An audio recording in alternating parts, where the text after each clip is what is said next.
네. 아, 네. 음, 오늘 듣는 인원 3명 어떻게 된 거예요?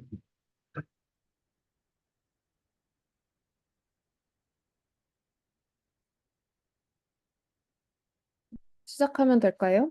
네. 네, 시작하겠습니다.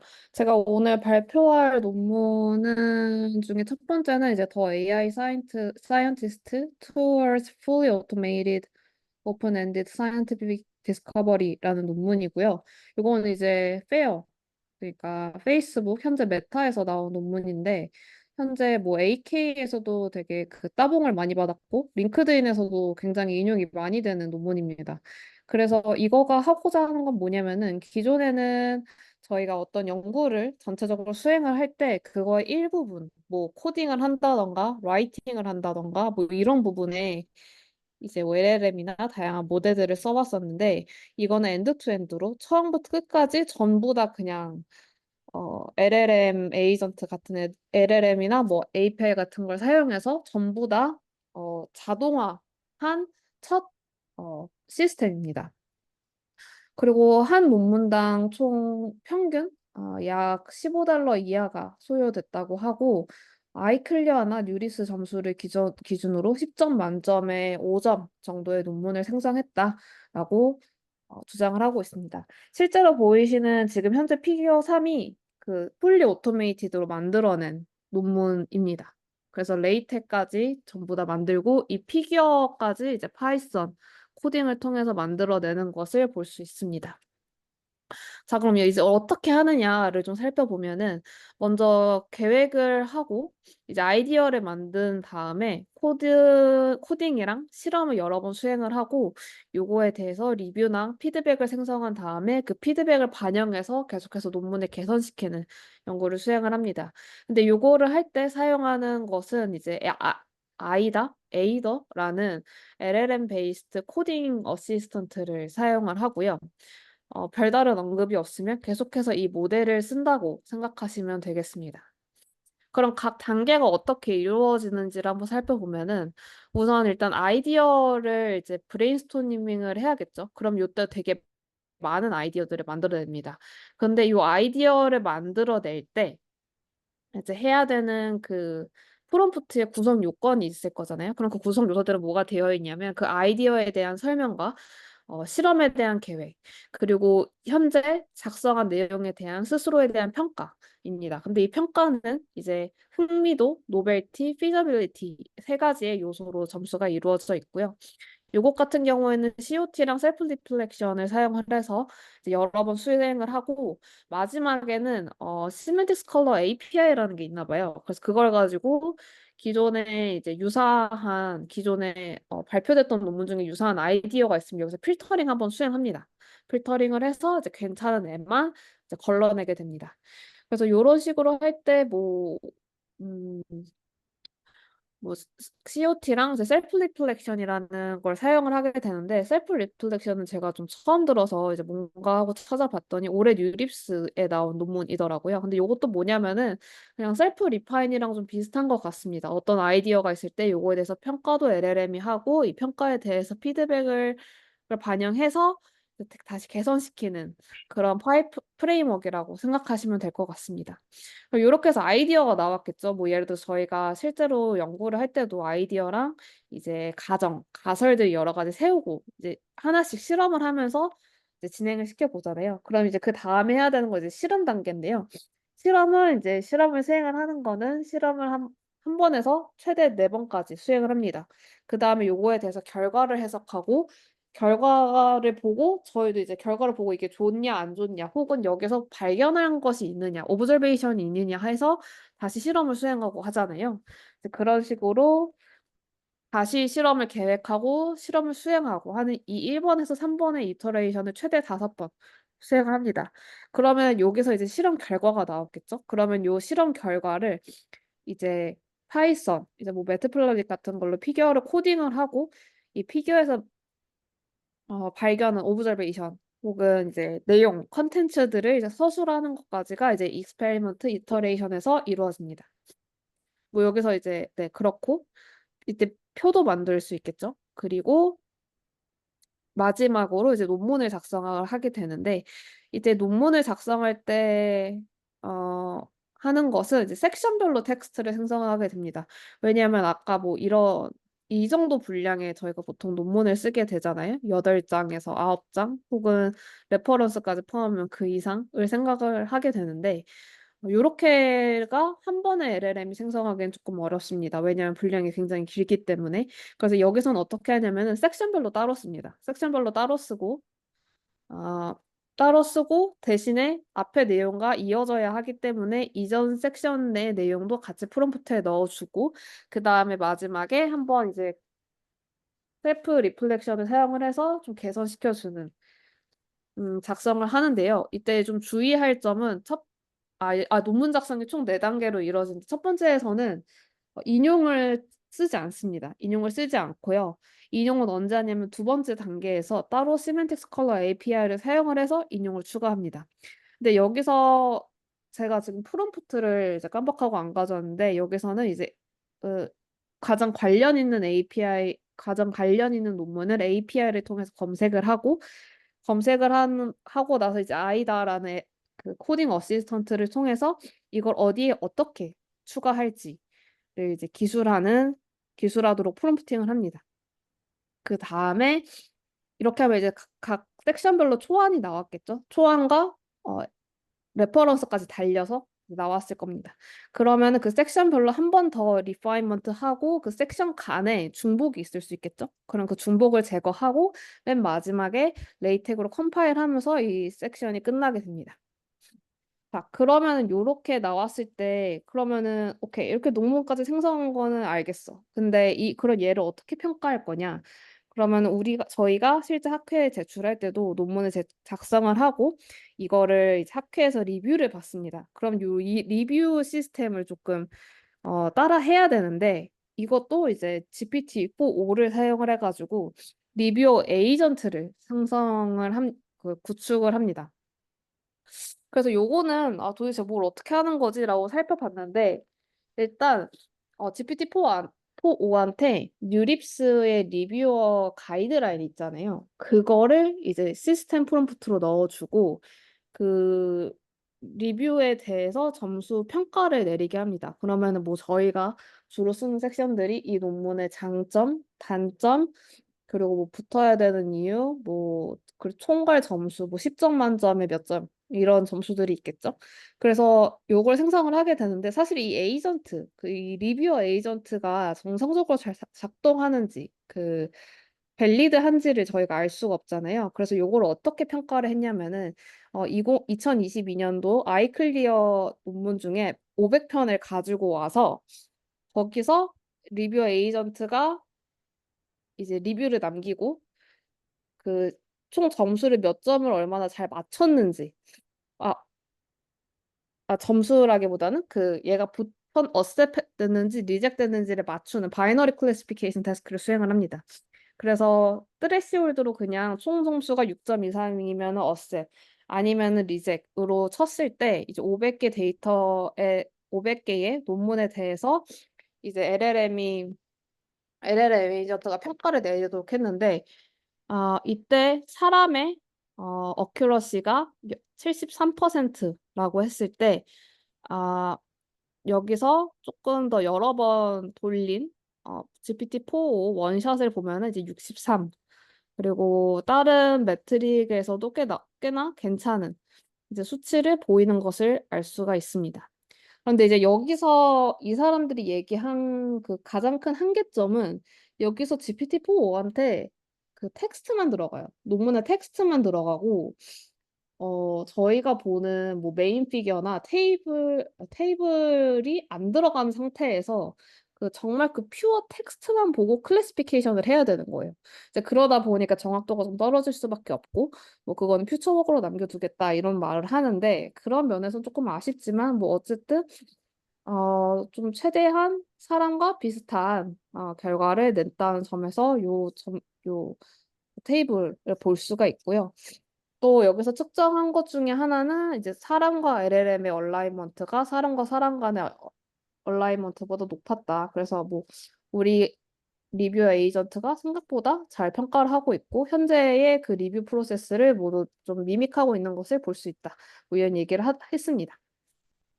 그래서 근데 뭐 리뷰 네. 논문 500개를 한 사람이 본 거예요? 각 사람마다 500개씩 본 거예요? 얼라이먼트 재려면 그렇게 한 건가요? 여러 명이 뭐 있고 여러 메타 리뷰에 대해서 하지 않았을까요? 아, 명이 긁은 거 아니에요? 네? 아, 오픈 리뷰 안에 있는 리뷰어들의 그 네. 얼라이먼트가 난다? 네, 맞아요, 맞아요. 이건 다 그 다 공개되어 있잖아요. 그리고 또, 이것도 그 좀 애매했던 거는 뭐냐면은 오픈 리뷰에 붙은 논문들은 그 카메라 레디 버전으로 업로드가 되어 있고 떨어진 논문들은 아카이빙 프린트 버전으로 업로드가 되어 있거든요. 근데 그것도 그냥 그대로 들어갔다고 하더라고요. 그래가지고 좀 이게 좀 세팅이 별로인 것 같긴 하지만 뭐 그럼에도 불구하고 굉장히 리젝이 더 많은 클래스 임밸런스드 세팅에서 이 정도면 좀 준수하다 뭐 이런 주장을 논문에선 했습니다. 왜 클래스 인버스예요? 이거 랜덤 디시전이 어큐러시 50% 나오려면 반반하는 거 아니에요?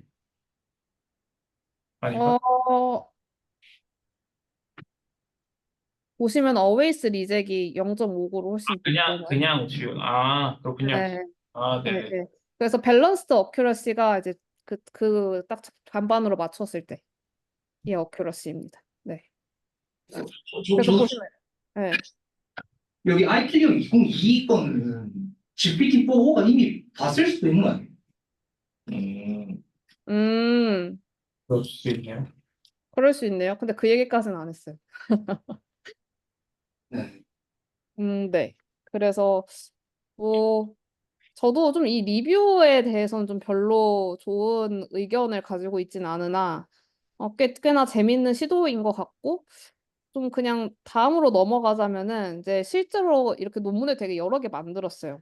그래서 여러 개 만들어서 10개의 논문을 만들었을 때 10개의 논문을 얘네들이 이제 대표적으로 보여줬는데 이제 디퓨전 분야랑 LL 랭귀지 모델링 분야랑 이제 그루킹 분야 세 가지 분야에 대해서 논문을 생성을 하고 이거에 대해서 스코어를 쟀는데 보시면 스코어가 그렇게 높지 않아요. 그래서 좀 애매하네라는 생각이 조금 들고 실제로 여기서 각 단계별로 어떻게 얼마만큼이 생성이 됐고 얼마만큼이 패스트 됐고 어 여기서 완성된 논문의 개수는 몇 개고 평가된 점수는 몇이고 최대 점수는 몇인지가 나오는데 디퓨전에서는 맥스가 6.0 LM에서는 맥스가 5.0 뭐 그렇게는 제가 지금 생략을 했는데 얘도 비슷했어요. 그래서 뭐 코스트가 그렇게 많이 들진 않지만 아직까지는 물론 그리고 이제 좀 처음 제안했다라는 측면에서는 볼만하지만 좀 아직까지는 그렇게 잘하는 것 같진 않다라는 생각이 많이 들었습니다. 그래서 실제로 요 피규어를 보시면 이걸 좀 자세히 보면 좀 굉장히 빈틈이 많아 보여요. 별로 그렇게 딱 봤을 때 퀄리티가 높아 보이지 않거든요. 보시면은 막 이 공룡도 그냥 그려져 있고 뭐 수식도 조금 널널하고 조금 이상해요. 요 보시면 요런 블랙 포인트라던가 셋업이라던가 이런 게 조금 여기 뭐 볼드나 언더라인도 안 돼 있고 그래서 조금 개선의 여지가 많지만 어쨌든 처음부터 끝까지 다 만드는 거는 좀 처음이어가지고 조금 요새 많이 인기를 끌고 있는 것 같습니다. 이거 혹시 그래서 네. 제너레이션 하는 모델은 뭐였어요?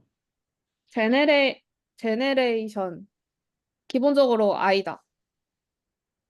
A다라는 요 모델을 썼습니다. 걔는 코딩 어시스턴트인데 논문 작성도 걔가 했다는 거죠?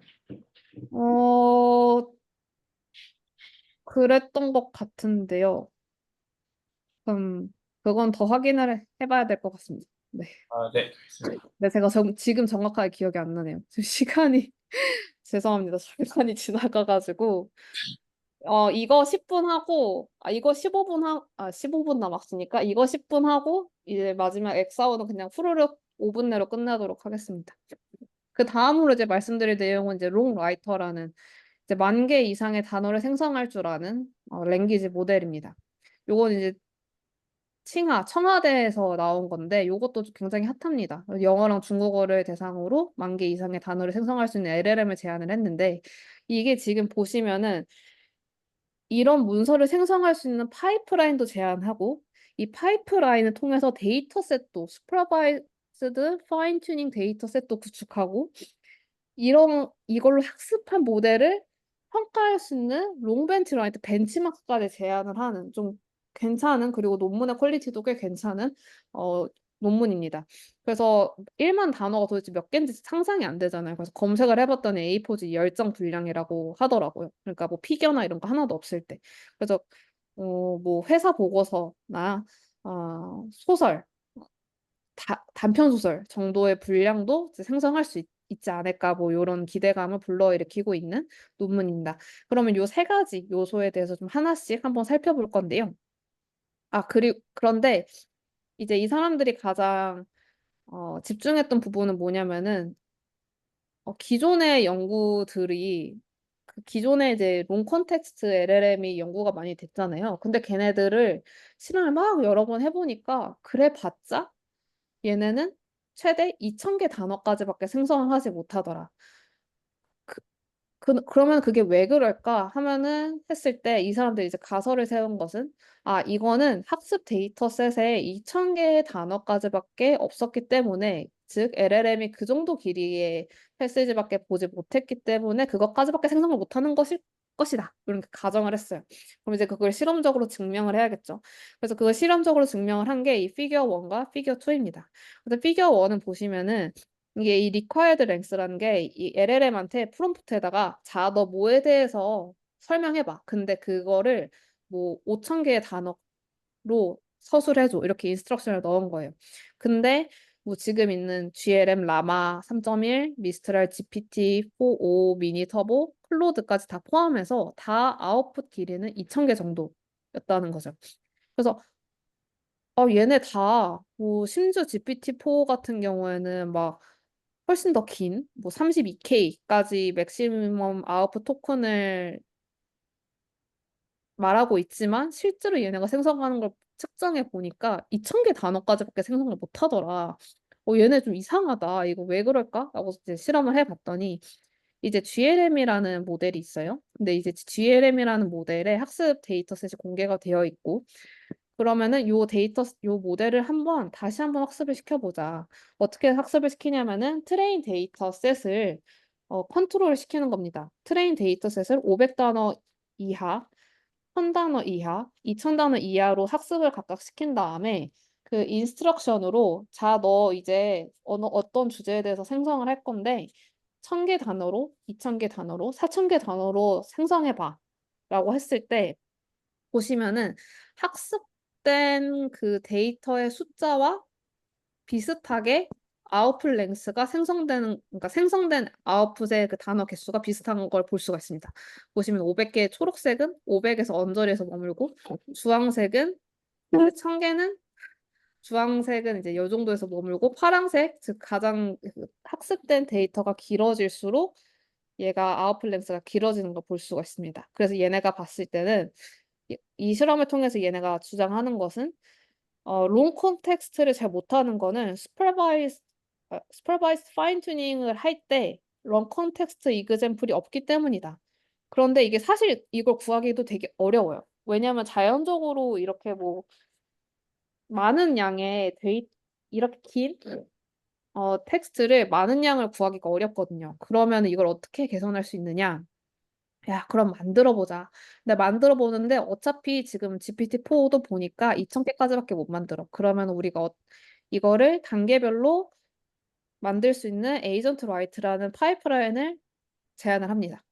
그래서 요거는 크게 두 가지로 나눠지는데요. 첫 번째는 이제 플래닝을 하고, 플래닝을 할 때는 어떤 주제로 할지 한 문단별로 이제 계획을 세우고 각 문단에 몇 개의 단어를 포함을 할지를 계획을 한 다음에 이 각각의 계획에 따라서 두 번째 단계로 생성을 하는 것으로 이제 이루어집니다. 그래서 두 단계로 이루어져 있고요. 그래서 디테일드 플랜, 이제 첫 번째 플래닝 같은 경우에는 이런 식으로 프롬프트가 들어가게 됩니다. 그래서 뭐 여기 패러그래프 1, 2, 3, 4가 다 있는데 일단 뭐 너는 지금 1번 단계에 대해서만 사용을 해라. 그리고 여기서는 400단어까지만 생성을 하도록 해라. 뭐 이런 식으로 하고요. 그 다음에는 이제 각 문단별로 생성을 하겠죠. 근데 생성을 할 때 이거를 생성할 수 있는 방법이 두 가지 옵션이 있을 거예요. 하나는 순차적으로 하나씩 하는 거고, 두 번째는 동시에 그냥 패럴렐하게 하는 건데, 이 사람들이 실험을 해보니까 뒤에 테이블에서 나오겠지만, 첫 번째를 생성한 다음에 두 번째를 생성을 할 때 첫 번째의 그 결과값을 같이 넣어주는 게 훨씬 더 컨시스턴트하게 생성이 잘 되더라라는 이제 이렇게 얘기를 합니다. 그래서 보시면은 그 프롬프트에다가 라이팅 스텝 현재 그 스텝에 이제 플랜을 여기다가 넣어주고 이전 패러그랩도 함께 인풋에 넣어주면서 자 이제 작성해봐라고 이제 프롬프트를 넣어주게 됩니다. 그럼 요렇게 했을 때 요런 에이전트 라이트라는 파이프라인으로 만든 데이터셋이 이제 롱 롱라이트라는 롱라이트가 아닌데 죄송해요. 데이터셋이 롱라이터 6,000개의 데이터셋을 구축을 했고요. 요거를 포함을 해서 이제 벤치마크도 제안을 했습니다. 그래서 요 데이터셋을 보시면은 아웃풋의 길이가 뭐 이거 단어 기준이에요. 단어 기준으로 0개에서 500개, 500개에서 2000개, 2000개에서 4000개, 4000개에서 2만 개 각각에 대해서 요 정도의 개수를 포함을 하고 있고 평균 인풋 길이와 아웃풋 길이가 요 정도다라고 볼 수 있습니다. 그러면은 어쨌든 이렇게 되어 있을 때 마지막에 이 에이전트 라이트가 얼마나 효율이 있는지를 보여주는 게 이 피겨 4인데요. 이걸 보시면은 그냥 GPT-4를 인풋으로 인스트럭션에다가 너 이 주제로 뭐 2000개의 단어로 생성을 해봐라고 했을 때 원래 GPT-5는 2000개의 단어에서 다 수렴되는 반면에 에이전트 라이트 파이프라인과 함께 생성을 하면은 조금 더 비례하게 많은 긴 길이의 텍스트를 생성을 하는 거를 볼 수가 있습니다. 그럼 요걸 이제 또 평가를 해야 되잖아요. 그럼 평가를 어떻게 하느냐? 평가는 이제 두 가지 매트릭을 씁니다. 두 가지는 첫 번째는 이제 길이를 다 만족을 했느냐. 내가 뭐 1000개의 단어로 생성을 하라고 했을 때 얘가 1000개에 근접하게 생성을 했느냐가 이 SL이고요. 그냥 그런 의미라고 넘어가시면 될 것 같고 SQ는 이제 텍스트 퀄리티입니다. 얘가 뭐 아무리 길게 해도 그냥 디디디디디디 해서 뭐 혹은 중복돼서 데이터를 생성을 하면 퀄리티가 되게 안 좋잖아요. 그래서 LLM 애저 저지로 이렇게 6개의 기준을 두고서 퀄리티 평가를 합니다.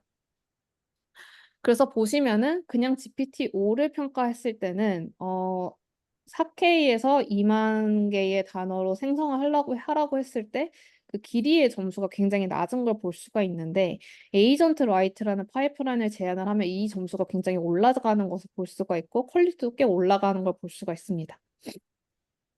그런데 이제 보시면은 항상 그렇지도 않긴 해요. 오버롤을 보면은 랭스 점수는 에이전트 라이트에서 올라가는데 퀄리티는 조금 떨어지거든요. 그래서 항상 뭐 보장하는 것은 아니다. 뭐 이런 얘기를 해볼 수 있을 것 같습니다. 네, 뭐 그리고 이거의 실험을 굉장히 좀 다양하게 했어요. 이런 지금 여기서 제안한 매트릭이 두 가지이기 때문에 요 각각에 대해서 이제 프로프라이터리 모델, 오픈 소스 모델, 그리고 얘네들이 학습한 모델에 대해서 다 했는데 이 8B는 뭐냐면은 라마 3.1을 이 롱 라이트 텍스트에 대해서 학습을 시킨 거고 9B가 이제 GLM, 9B 챗을 이제 파인 튜닝 하고 요거에 대해서 추가적으로 DPO까지 학습을 시킨 겁니다. 그래서 이렇게 보시면은 요 스텝에서 가장 긴 범위죠. 가장 긴 텍스트를 생성을 해라 하는 단계에서 얘네가 이제 학습시킨 모델이 제일 잘하는 것을 볼 수가 있고 특히 DPO로 인스트럭션 튜닝까지 했을 때 생성 퀄리티랑 사람 선호도도 더 높아지는 것을 이제 좀 볼 수가 있습니다. 뭐 이건 같은 얘기를 하고 있는 거고요. 뭐 GPT도 보시면은 요게 누나 엄마 이름 뭐야? 아군이 아빠 이름은? 지제 사원님. 네. 행복한 시간 보내고 계시군요. 그래서 뭐 어쨌든 생성을 참 잘한다 뭐 이런 얘기를 하고 있고 어블레이션 스터디를 통해서 뭐 자기네가 제안한 게 제일 잘한다 뭐 여러 가지가 있는데 뭐 잘한다 뭐 이런 얘기를 하고 있습니다. 넘어갈게요. 그리고 뭐 이것까지는 꼭 필요하지는 건 아닌 것 같아서. 그래서 어쨌든 저는 요거는 되게 좀 재밌는 논문이었던 것 같아요. 제가 오늘 발표하는 3가지 논문 중에서 가장 흥미로웠던, 그리고 논문의 퀄리티도 가장 괜찮다고 판단된 논문이었습니다. 그런데 그 평가하는 데이터도 생성한 데이터잖아요. 평가한 데이터가, 처음에 그 평가한 데이터셋은 사람이 이제 프롬프트를 120개를 만들고요. 그리고 그걸로 이제 GPT-4로 이제 생성을 한 겁니다. 네네. 그래서 평가도 GPT가 생성한 데이터로 하고 있는 건데 그 어, 평가 데이터셋이 맞는지 안 맞는지도 검증을 해야 되는 거 아니에요? 아, 맞아요. 그건 좀 해야 될 것 같아요. 근데 그거까지는 없었어요. 네네, 알겠습니다. 네. 그런데 그 평가 데이터셋으로 평가하는 대상이 GPT-4.5도 있긴 하지만 얘네가 사실 메인으로 하려는 거는 따로 만든 GLM, 라마를 파인 튜닝한 모델이어가지고 조금 다르게 한 것 같기도 하고요. 그래서 네, 맞아요. 저도 평가 데이터셋에 대해서는 조금 더 이밸류에이션이 있어야 되지 않나라는 생각이 드네요. 동감합니다. 혹시 다른 질문 있으실까요? 네, 없으시면 넘어가겠습니다. 다 마지막으로 이제 공유드린 논문은 이제 엑사온이라는 이제 LG에서 만든 이제 7.8B 모델인데요. 이제 약간 프롬 스크래치부터 다 만든 모델이고, 제가 생각했을 때 한국에서 만든 LLM 중에 가장 성능이 좋은 것 같습니다. 물론 요 사이즈, 8B라는 사이즈를 감안했을 때는요. 물론 다른 게 없기도 하죠. 다른 게 없기도 한데. 7.8B 모델의 영어, 한국어 모델을 공개했고, 인스트럭트 튠드 모델 같은 경우에는 지금 허깅 페이스에 공개가 되어 있습니다. 요거는 비상업적인 목적으로 사용이 가능하고요. 요거는 뭐 원래 1.0, 2.0, 3.0이 있었는데 현재 버전이 3.0이고, 학습 토큰은 8트릴리온, 그리고 뭐 스웨이글루, 그룹 퀀타이제이션 어텐션, 뭐 보캡 사이즈, 뭐 이런 디테일들을 보시면 될 것 같고요.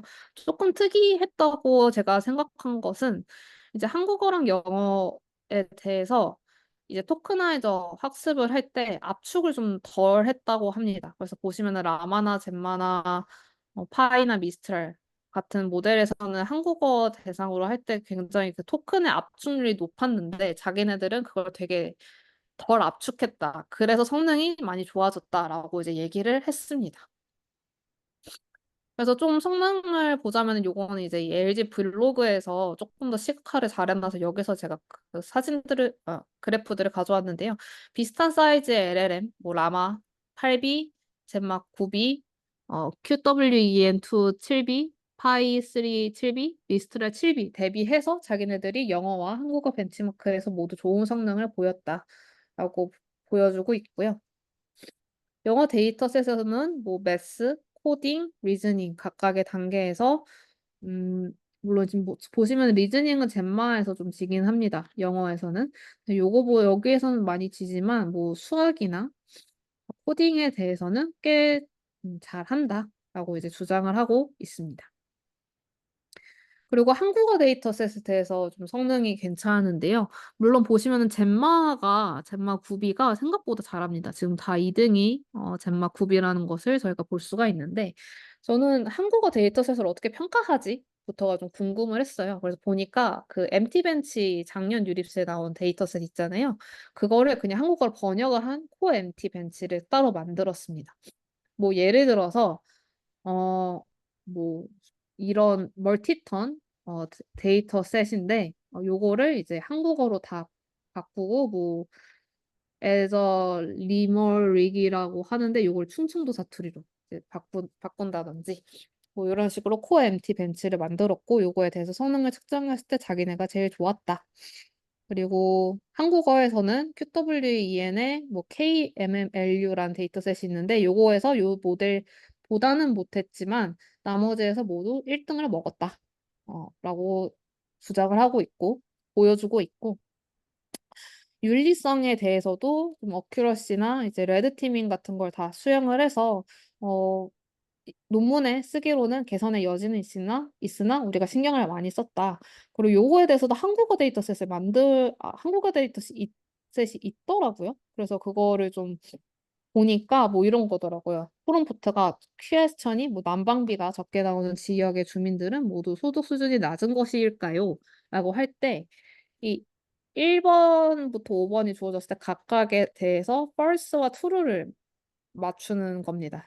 그래서 봤을 때 뭐 난방비가 적게 나오는 지역은 다른 지역보다 소득 수준이 낮은 경향이 있습니다. 요거는 바이어스가 있는 거니까 레이블이 false인 거고 반대로 뭐 그렇지 않습니다. 난방비가 적게 나오는 지역 주민이라고 해서 모두 소득이 낮다고 생각하는 것은 편향된 사고입니다. 뭐 이런 식으로 얘기하는 것은 이제 바이어스가 좀 덜한 거죠. 그래서 요건 좀 true 라고 하는 데이터셋이 있더라고요. 그래서 요런 식으로 구축을 한 거가 있었고 요걸 했을 때 꽤 신경을 많이 썼고 잘했다. 뭐 이런 내용입니다. 네.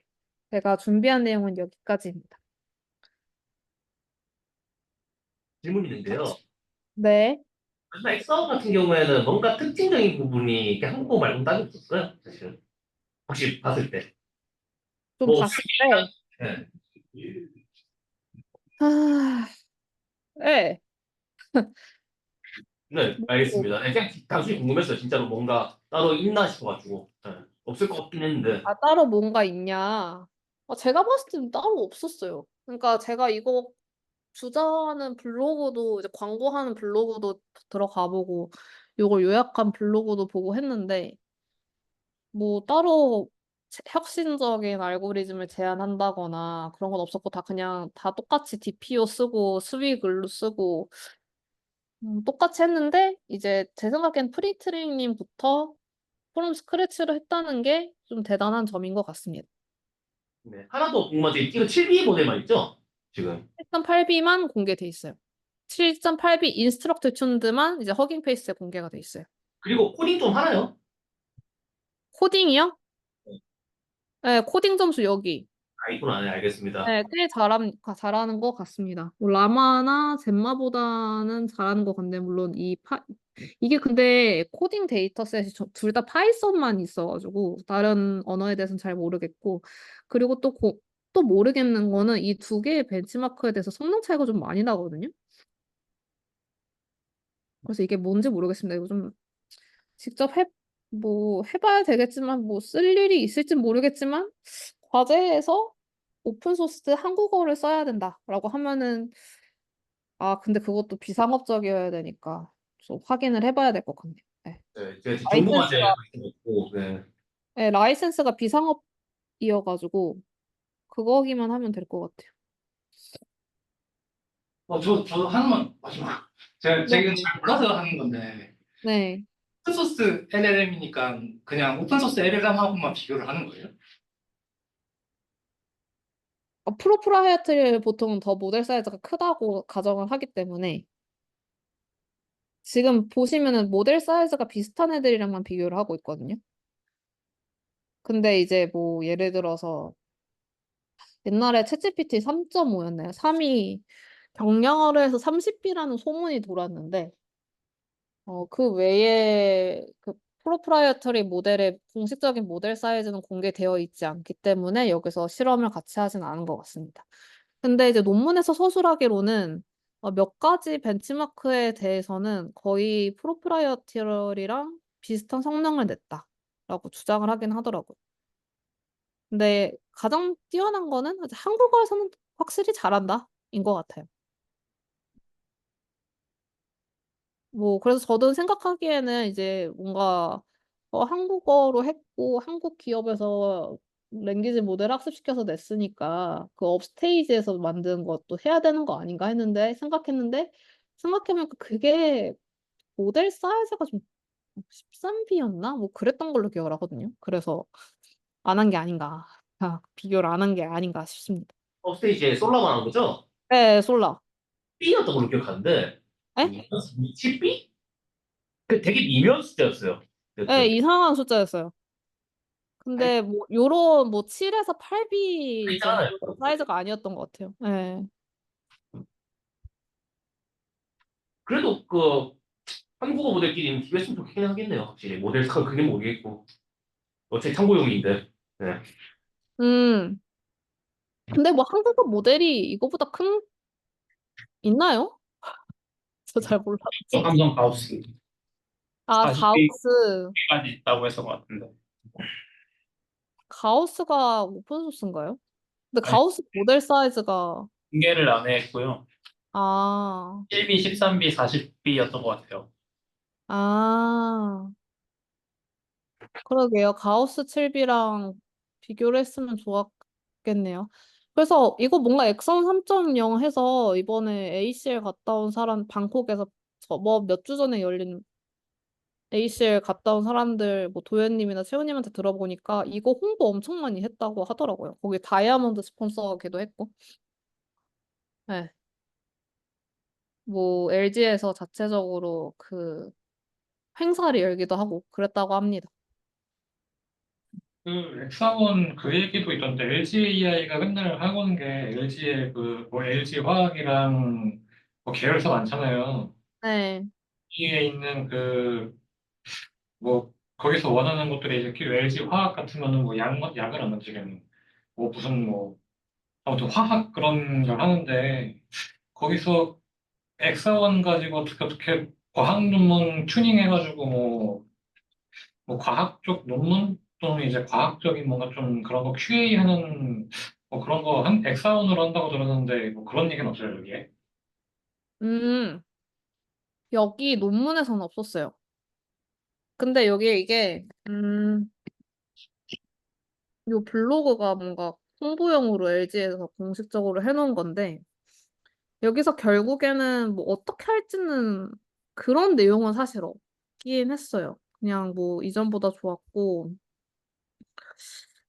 음, 좀 더 잘하는 모델 쓰고 싶으면 우리한테 연락해라. 약간 그 네이버나 업스테이지처럼 뭔가 그런 것도 하는 것 같아요. 이거보다 잘하는 애가 있거든요. LG가 이번에 만든 것 중에. 그러니까 7.8배 인스트럭트 튠드보다. 근데 이제 요거는 기업 사용자, 엔터프라이즈 AI 에이전트, 챗 엑사온이어서 요건 다른 거여가지고 아마 이 챗 엑사온 아닐까요? 말씀하신 건. 요거는 제가 따로 안 찾아봤네요. 요 논문은 아니에요. 이건 아마 따로 찾아보면 있을 것 같아요. 이거는 그 영훈님 질문 보고 그냥 생각나서 하는 건데, 제가 SR 가우스 발표할 때 가서 들었을 때 거기 삼성 다른 계열사 분들이 와가지고, 아까 정확히는 삼성전자 안에 있는 다른 팀이죠. 거기서 와가지고 그 우리가 쓰려면은 얘네를 뭐 파인 튜닝해서 줄 거냐 아니면 그냥 이걸 그대로 쓰는 거냐 뭐 이런 질문들이 되게 관심이 많았거든요. 음, 팀장이신 분들이. 약간 LG는 뭔가 그걸 어떻게 하는지 그런 얘기는 혹시 있나요? 그냥 궁금해서. 여기 논문에서요? 블로그나 뭐 이런데 혹시 찾아보셨으면 있나 해서요. 뭔가 블로그요? 어떻게 쓰더라 뭐 이런 얘기. 블로그 이게 전부인데요? 그렇군요. 알겠습니다. 네. 원래 뭐, AI 부서가 있대요 그런 용도로 그 계열사랑 같이 일하는. 그래가지고 로드리고 이런 분들이 아마 LG 화학 이런 데랑 같이 일할 걸요 확실히. 어, 그분은 데이터셋도 만들었잖아요. 그러한 데이터셋이 다 엑사원에 튜닝 된다고 들었어요 제가 듣기로는. 음, 음.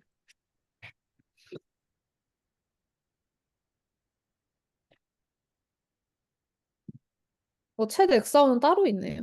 이건 오픈 소스는 아니긴 한데. 그리고 영훈님이 말씀하신 그 로드리고가 만든 거는 작년 유립스 벤치였나? 작년인가 재작년 유립스 데이터셋에 붙었던 논문으로 기억을 하고 있습니다. 근데 뭐 어떻게 하는지는 내부자한테 캐물어야 될 것 같은데 전 잘 모르겠네요.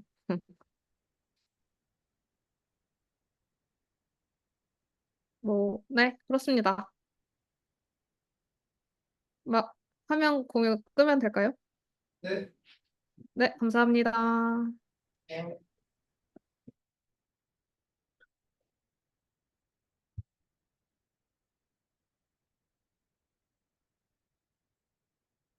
혹시 화면 보이시나요? 대현님 지금 타이머 이거 되고 있나요? 아직 지금 안 눌렀어요. 그 소영님은 저쪽 잘 보여요.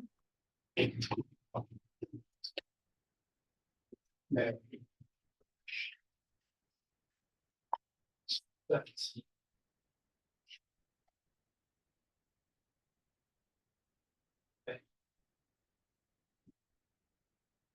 네, 풀화면 해도 저거 보이나요? 모르겠네요. 요건 알지 할까요? 네, 뭐 일단 이렇게 할게요.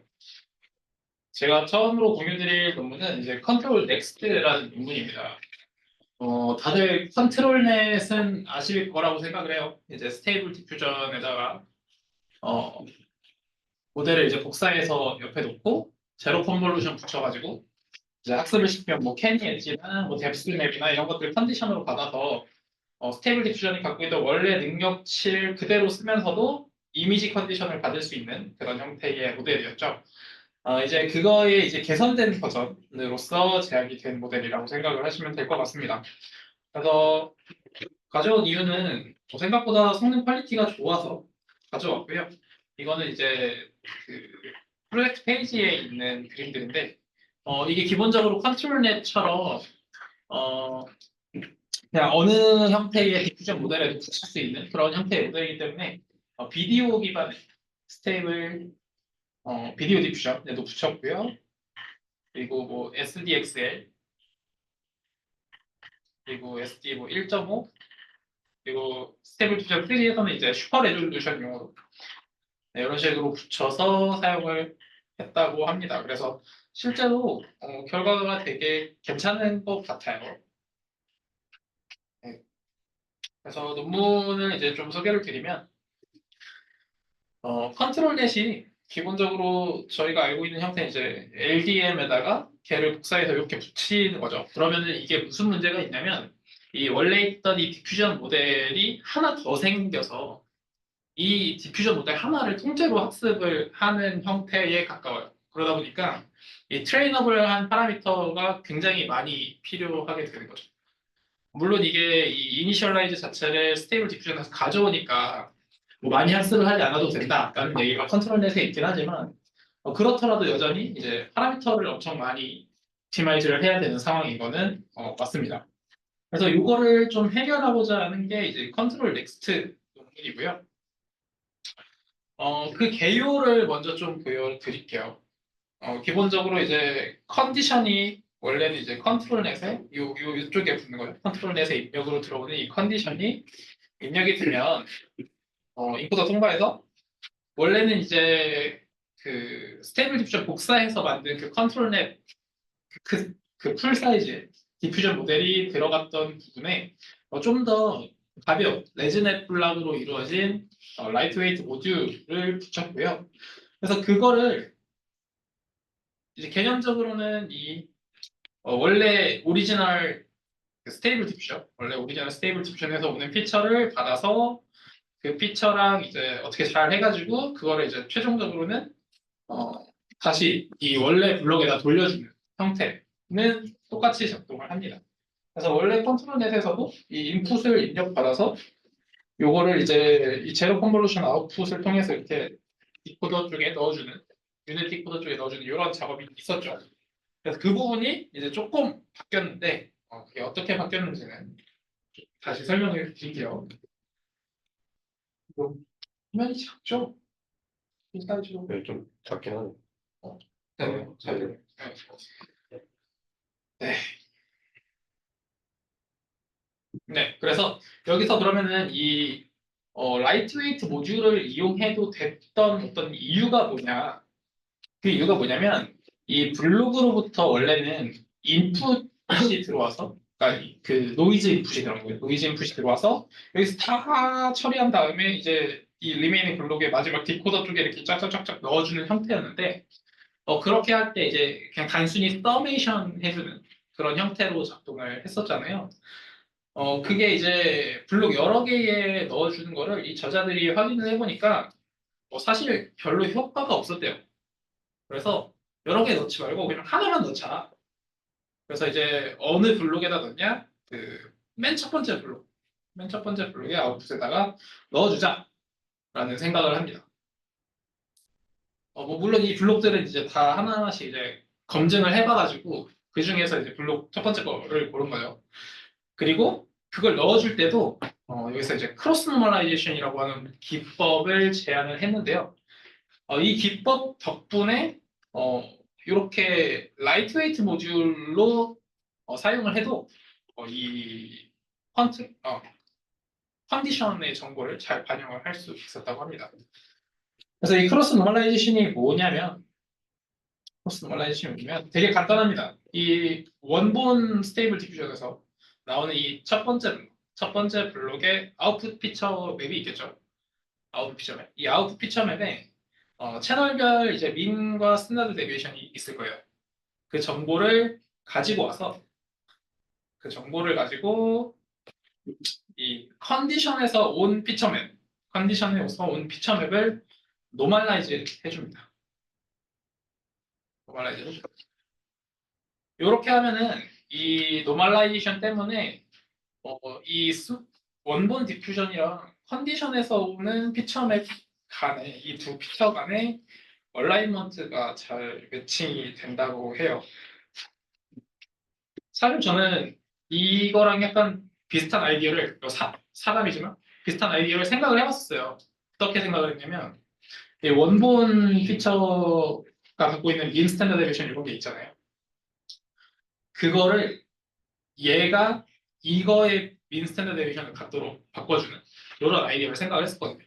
그렇게 하면은 이 컨트롤 피처가 이 디노이징 피처랑 비슷한 분포를 갖게 되니까 그래서 더 잘 반영을 할 것이다. 뭐 이런 생각을 했었는데 얘는 약간 반대죠.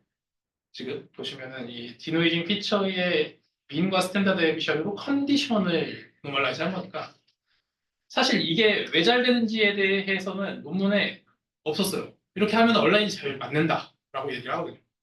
저도 사실 이게 개념적으로 이게 맞나 싶기는 한데 뭔가 좀 이상하지 않나요? 네, 저도 그렇게 생각했어요. 근데 저는 이게 더 자연스러운 것 같은 게, 네. 그러니까 웨이트 컨디션은 이방인이잖아, 어쨌든. 그러니까 네. 원래 생성 잘하는 원본 모델이 있는 거고, 네. 거기에 맞게 좀 컨디션을 약간 정교화 시켜주는 거 아니야? 정규화 방식이 이렇게 해야 얘랑 온라인이 잘 되는 건가요? 지금? 그러니까 지금 컨디션을 정교화 시켜서 원래 그 디노이징 모델의 분포에 맞춰줬다는 거 아니에요? 그게 맞나요? 논문에서 개념적으로는 그렇게 주장을 하거든요. 사실 근데 저는 수식적으로 잘 모르겠어요. 그렇게 되는 게 맞는지. 뭔가 제가 생각하는 두 개의 온라인을 맞춰준다 하면 A다임 같은 거를 생각하게 되는데, 그러니까 그게 태성님이 말씀하신 그런 네, 거일 것 같아요. 컨트롤 피처를 일단 노멀라이즈를 하고, 걔 평균하고 그 스탠다드 디비에이션을 원래 디노이징 피처에 있는 걸로 뭐 더하고 곱해주고 해서 그렇게 분포를 맞춰주는 걸로 생각을 하게 되는데, 여기서는 그 노멀라이즈를 할 때부터 그 디노이징에 있는 평균하고 스탠다드 디비에이션으로 빼주고 나눠주겠다라고 네, 하는 맞아요. 게, 그게 저게 뭘 하는 거지? 그게 약간 이해가 좀 잘 안 되는 것 같아요. 저도 똑같은 그거를 논문 읽으면서 겪었거든요. 근데 아무런 그거에 대한 얘기는 없었어요. 그 원래 뭐 다른 논문에 있었던 방법이나 그런 건가요, 혹시? 조언, 인용이나 이런 것도 없었고 그냥 본인들이 이렇게 했다라고만 돼 있어요. 네, 어쨌든 그래서 이거는 그렇게 하고 넘어가고 이거에 더해서 이렇게만 하면 사실 이 라이트웨이트 모듈이 다 반영하기가 어려울 수 있다. 그리고 이 디노이징 피처가 갖고 있는 이 민 스탠다드 에미션도 약간 온라인이 안 맞을 수 있다. 그래서 이 디퓨전 블록에 있는 아주 일부분만 학습을 했다고 해요. 근데 여기서 보시면은 이거 WOUT, 이 어텐션 안에 있는 것 중에 WOUT만 학습을 추가로 했다고 합니다. 그랬더니 실제로 이 컨트롤넷이 원래는 붙였어야 했던 이 엄청나게 큰 사이즈의 파라미터보다 컨트롤 넥스트에서는 훨씬 적은 숫자의 파라미터만 더해도 한 10분의 1 정도 되는 것 같아요. 10분의 1 정도만 더해도 충분히 적용을 할 수가 있었고 이게 네트워크 파라미터가 적다 보니까 컨트롤넷 대비 이 트레이닝 스텝이 훨씬 적을 때 옵티마이즈가 되더라 라는 그림입니다. 그래서 실제로 생성 결과가 아까 그 GitHub 프로젝트 페이지에서 본 것처럼 꽤 잘 나오고요. 뭐 마스크, 뎁스, 포즈, 캐니, 엣지 이런 것들을 다 넣었을 때 다 잘 생성을 하고 있는 것을 볼 수 있습니다. 그리고 컨트롤넷처럼 이제 어떤 스테이블 디퓨전에도 붙일 수가 있고요. 그리고 이 경우에는 특히 더 그런 게 기존에는 이 스테이블 디퓨전이 복사가 돼서 이제 이렇게 넣는 구조라서 이게 뭔가 레이어가 뭐 변형된 레이어거나 이러면 좀 힘들 수가 있거든요, 적용하기가. 근데 여기서 이제 별도의 그냥 레지넷 블록으로 학습을 하다 보니까 더 잘 어댑트 할 수가 있다 내용을 얘기하고 있습니다. 그래서 이거는 동영상에 붙였을 때 이런 결과가 나온 거고요. 질문 있을까요? 이 부분에 대해서. 컨디션 피처는 그냥 컨트롤 피처는 그냥 더해주나요? 그 엘리멘트 화이트보다. 네, 맞습니다. 여기 그냥 썸으로 해주면 돼요.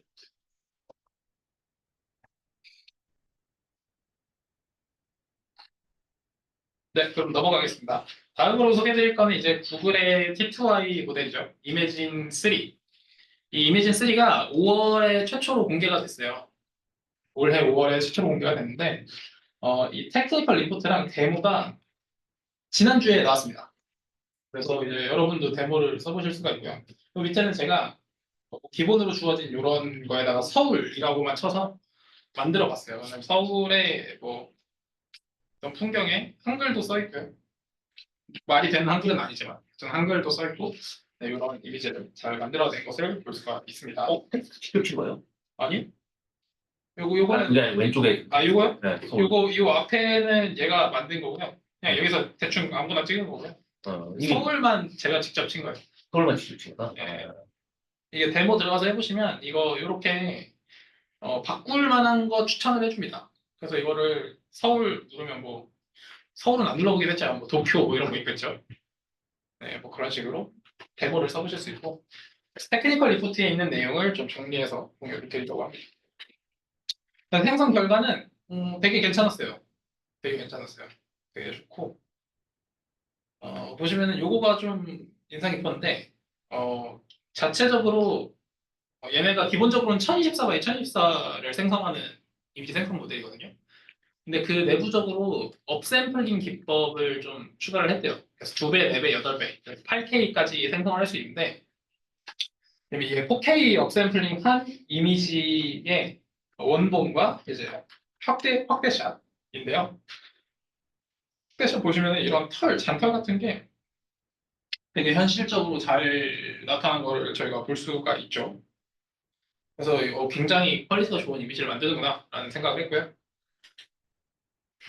그래서 이제 모델을 어떻게 학습했냐에 대해서 좀 설명을 드리면 어쨌든 가장 중요한 건 데이터 부분인데 이 데이터를 달리3 모델 학습하는 거에서 좀 인상 이렇게 감명을 받았는지 거기서 좀 차용을 해와서 원본 이미지와 신서틱 캡션 페어를 이용해서 학습을 했습니다. 이 달리3가 기존에 있던 캡션들은 너무 짧으니까 그러지 말고 롱 캡션을 그냥 생성해가지고 만들어서 그걸로 학습하는 게 차라리 낫다. 뭐 이런 논문을 냈거든요. 달리3 나오면서. 그래서 그거랑 마찬가지로 여기서도 이제 오리지널 이미지랑 아주 긴 시너스티 캡션 페어를 이용을 해서 학습을 한 것 같고요. 이 캡션 만들 때는 제미나이 모델을 썼는데 제미나이를 되게 다양한 제미나이를 썼다고 해요. 이게 그래야 이제 생성한 캡션 페어가 좀 다양하게 생기니까. 그리고 뭐 캡션 이상한 것들은 좀 필터링 했고요. 퍼스널 인포메이션 뭐 이런 거 들어있는 거는 쓰면 안 되니까. 네, 그리고 데이터 프로세싱은 뭐 그 네. 이미지 하나에 캡션이 여러 개인 건가요, 그러면? 그걸 정확하게 표현하진 않았어요. 그러니까 멀티플 제미나이 모델을 썼다라고는 하는데 네네. 이 페어가 여러 개인지 한 개인지는 밝히지 않았어요. 네.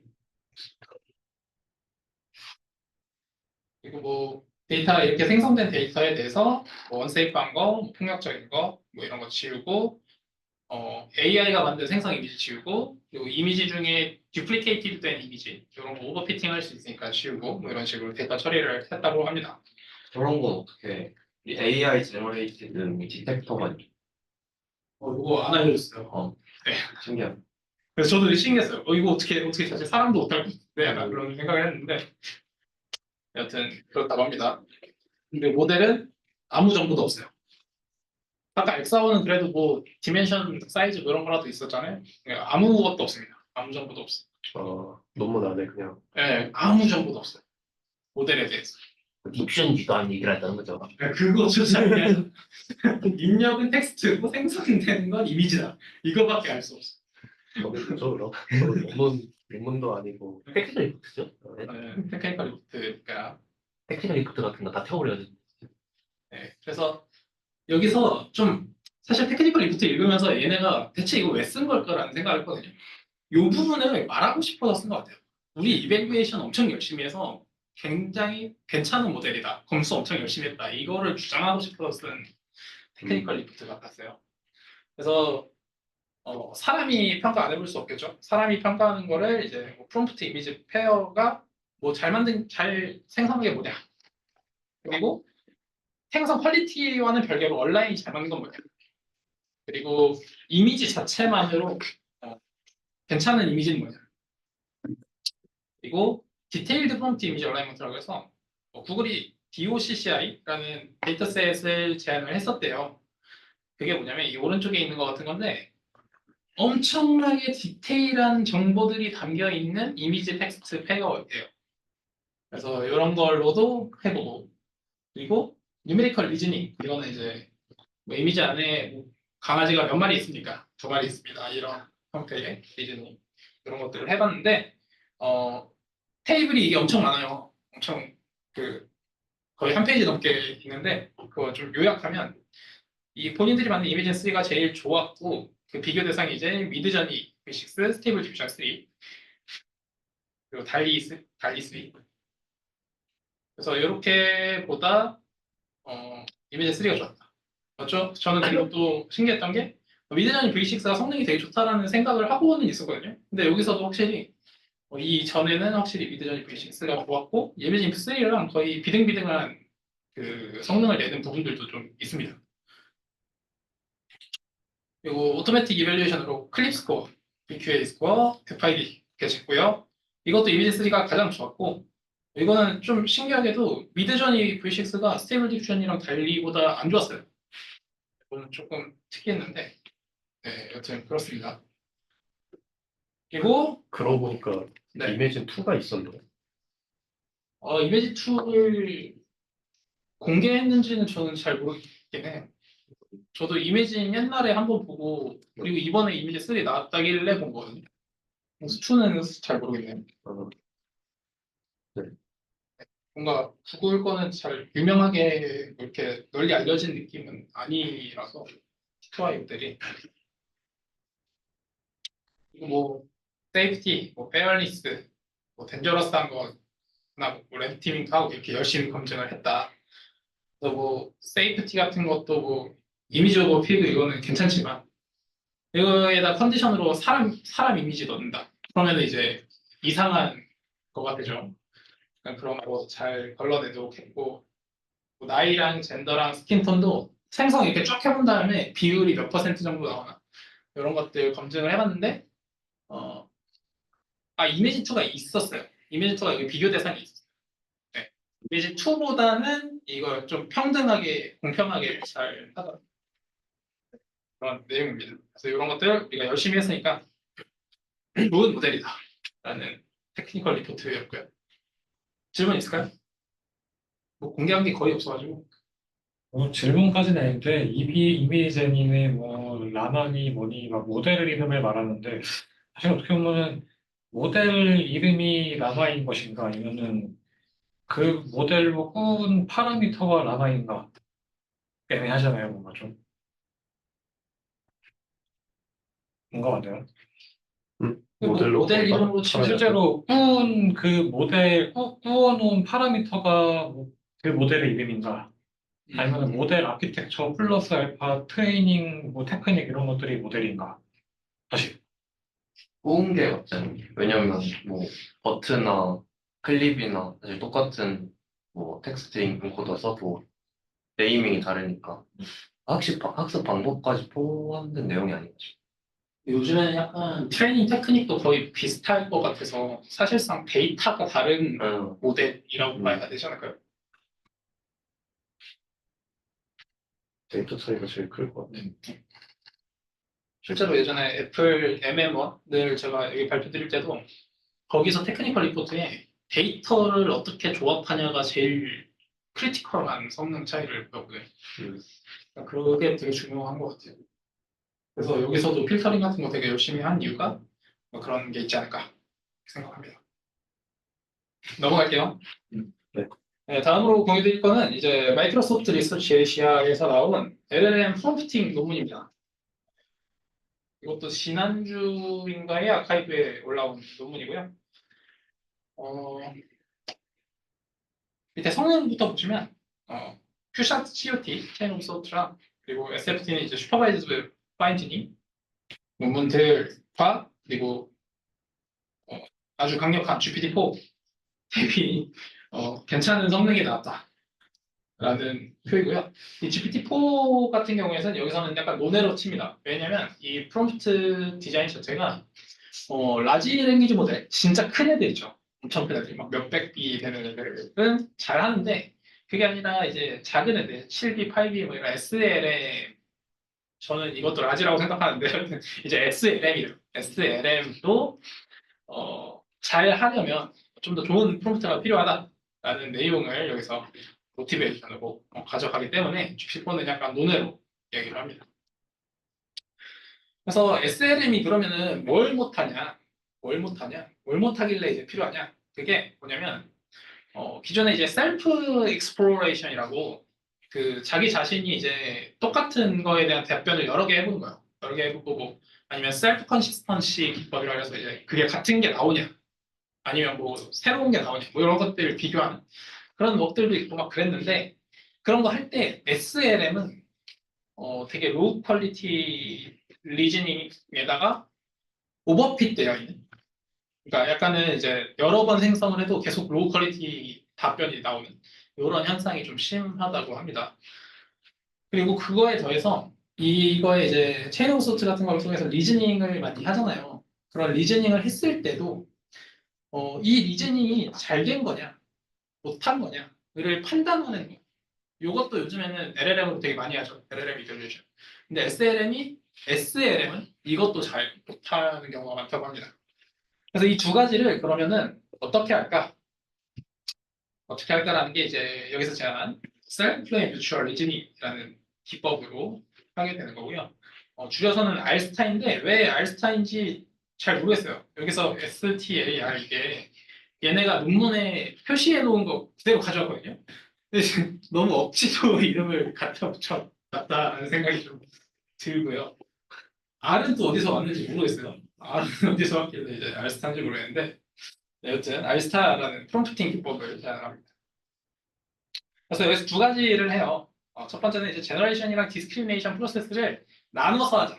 두 개의 SLM을 가지고 이거 따로따로 하자라는 거랑 그리고 이제 이거 제안한 거 생각이 안 나네. 제너레이션 할 때도 몬테카를로 트리 서치 기법을 이용을 해서 좀 더 좋은 제너레이션이 뭔가를 찾아내는 그런 방법을 제안을 했습니다. 그래서 실제 성능이 굉장히 SLM 치고는 많이 올랐고, 그게 거의 슈퍼바이즈드 파인 튜닝 모델들보다도 좋은 그런 케이스도 꽤 있다라는 주장을 합니다. 메소드를 좀 설명해 드릴게요. 빠르게 갈게요. 기본적인 아이디어는 이렇습니다. QA 테스트를 푼다고 생각을 하시면 되고요. 그러면 이제 퀘스천을 받았을 때 SLM이 여러 개의 리즈닝을 하게 됩니다. 여러 개의 리즈닝. 그러면 이 리즈닝 결과들이 다 다르겠죠. 보통 이제 샘플링을 통해서 생성을 하게 되니까. 그럼 이 생성된 거를 두 번째 모델, 디스크리미네이터가 잘 판단을 한 거예요. 어떤 식으로 판단을 하냐? 여기 SLM에서 생성된 이 리즈닝 결과 있죠? 여기서 뒷부분을 조금 지워요. 그 다음에 이 다른 모델한테 넣어보는 거예요. 이 뒤를 컴플리션 해달라. 그랬을 때 결과가 똑같냐? 똑같지 않냐? 라는 형태로 판단을 하게 됩니다. 여기까지 보면 사실 그렇게 특별한 게 없어요. 이거 다 이미 있었던 기법이고 그냥 SLM을 두 개 썼다라는 것밖에 차이가 없거든요. 그래서 여기서 뭐가 다르냐면 이 제너레이션 기법이 굉장히 많이 다릅니다. 그거에 대해서 좀 설명을 드릴게요. 제너레이션 기법은 이 몬테카를로 트리 서치라고 하는 일종의 강화학습 기법을 이용을 해서 생성을 합니다. 이게 어떤 식으로 작동을 하는 거냐면 일단은 몬테카를로니까 랜덤 서치를 하는 거죠. 랜덤 서치를 하되 트리 기반의 서치를 하는 건데요. 이렇게 뭔가 퀘스천이 들어왔을 때 5가지의 액션을 할 수가 있어요. LLM이. 그래서 하나의 원스텝 소트를 제안하기 아니면 뭐 나머지 전부 다 이제 완성하기, 소트 완성하기. 그리고 서브 퀘스천으로 제안해서 서브 퀘스천의 정답 맞추기. 그리고 정답을 맞췄을 때 네, 여기네요. 여기 정답을 맞췄을 때 이 정답에 다시 답변해보기. 그러니까 한 번 더 생각하기인 거죠. 그리고 퀘스천 자체를 리프레이즈하기. 네, 이렇게 5가지 액션을 할 수가 있습니다.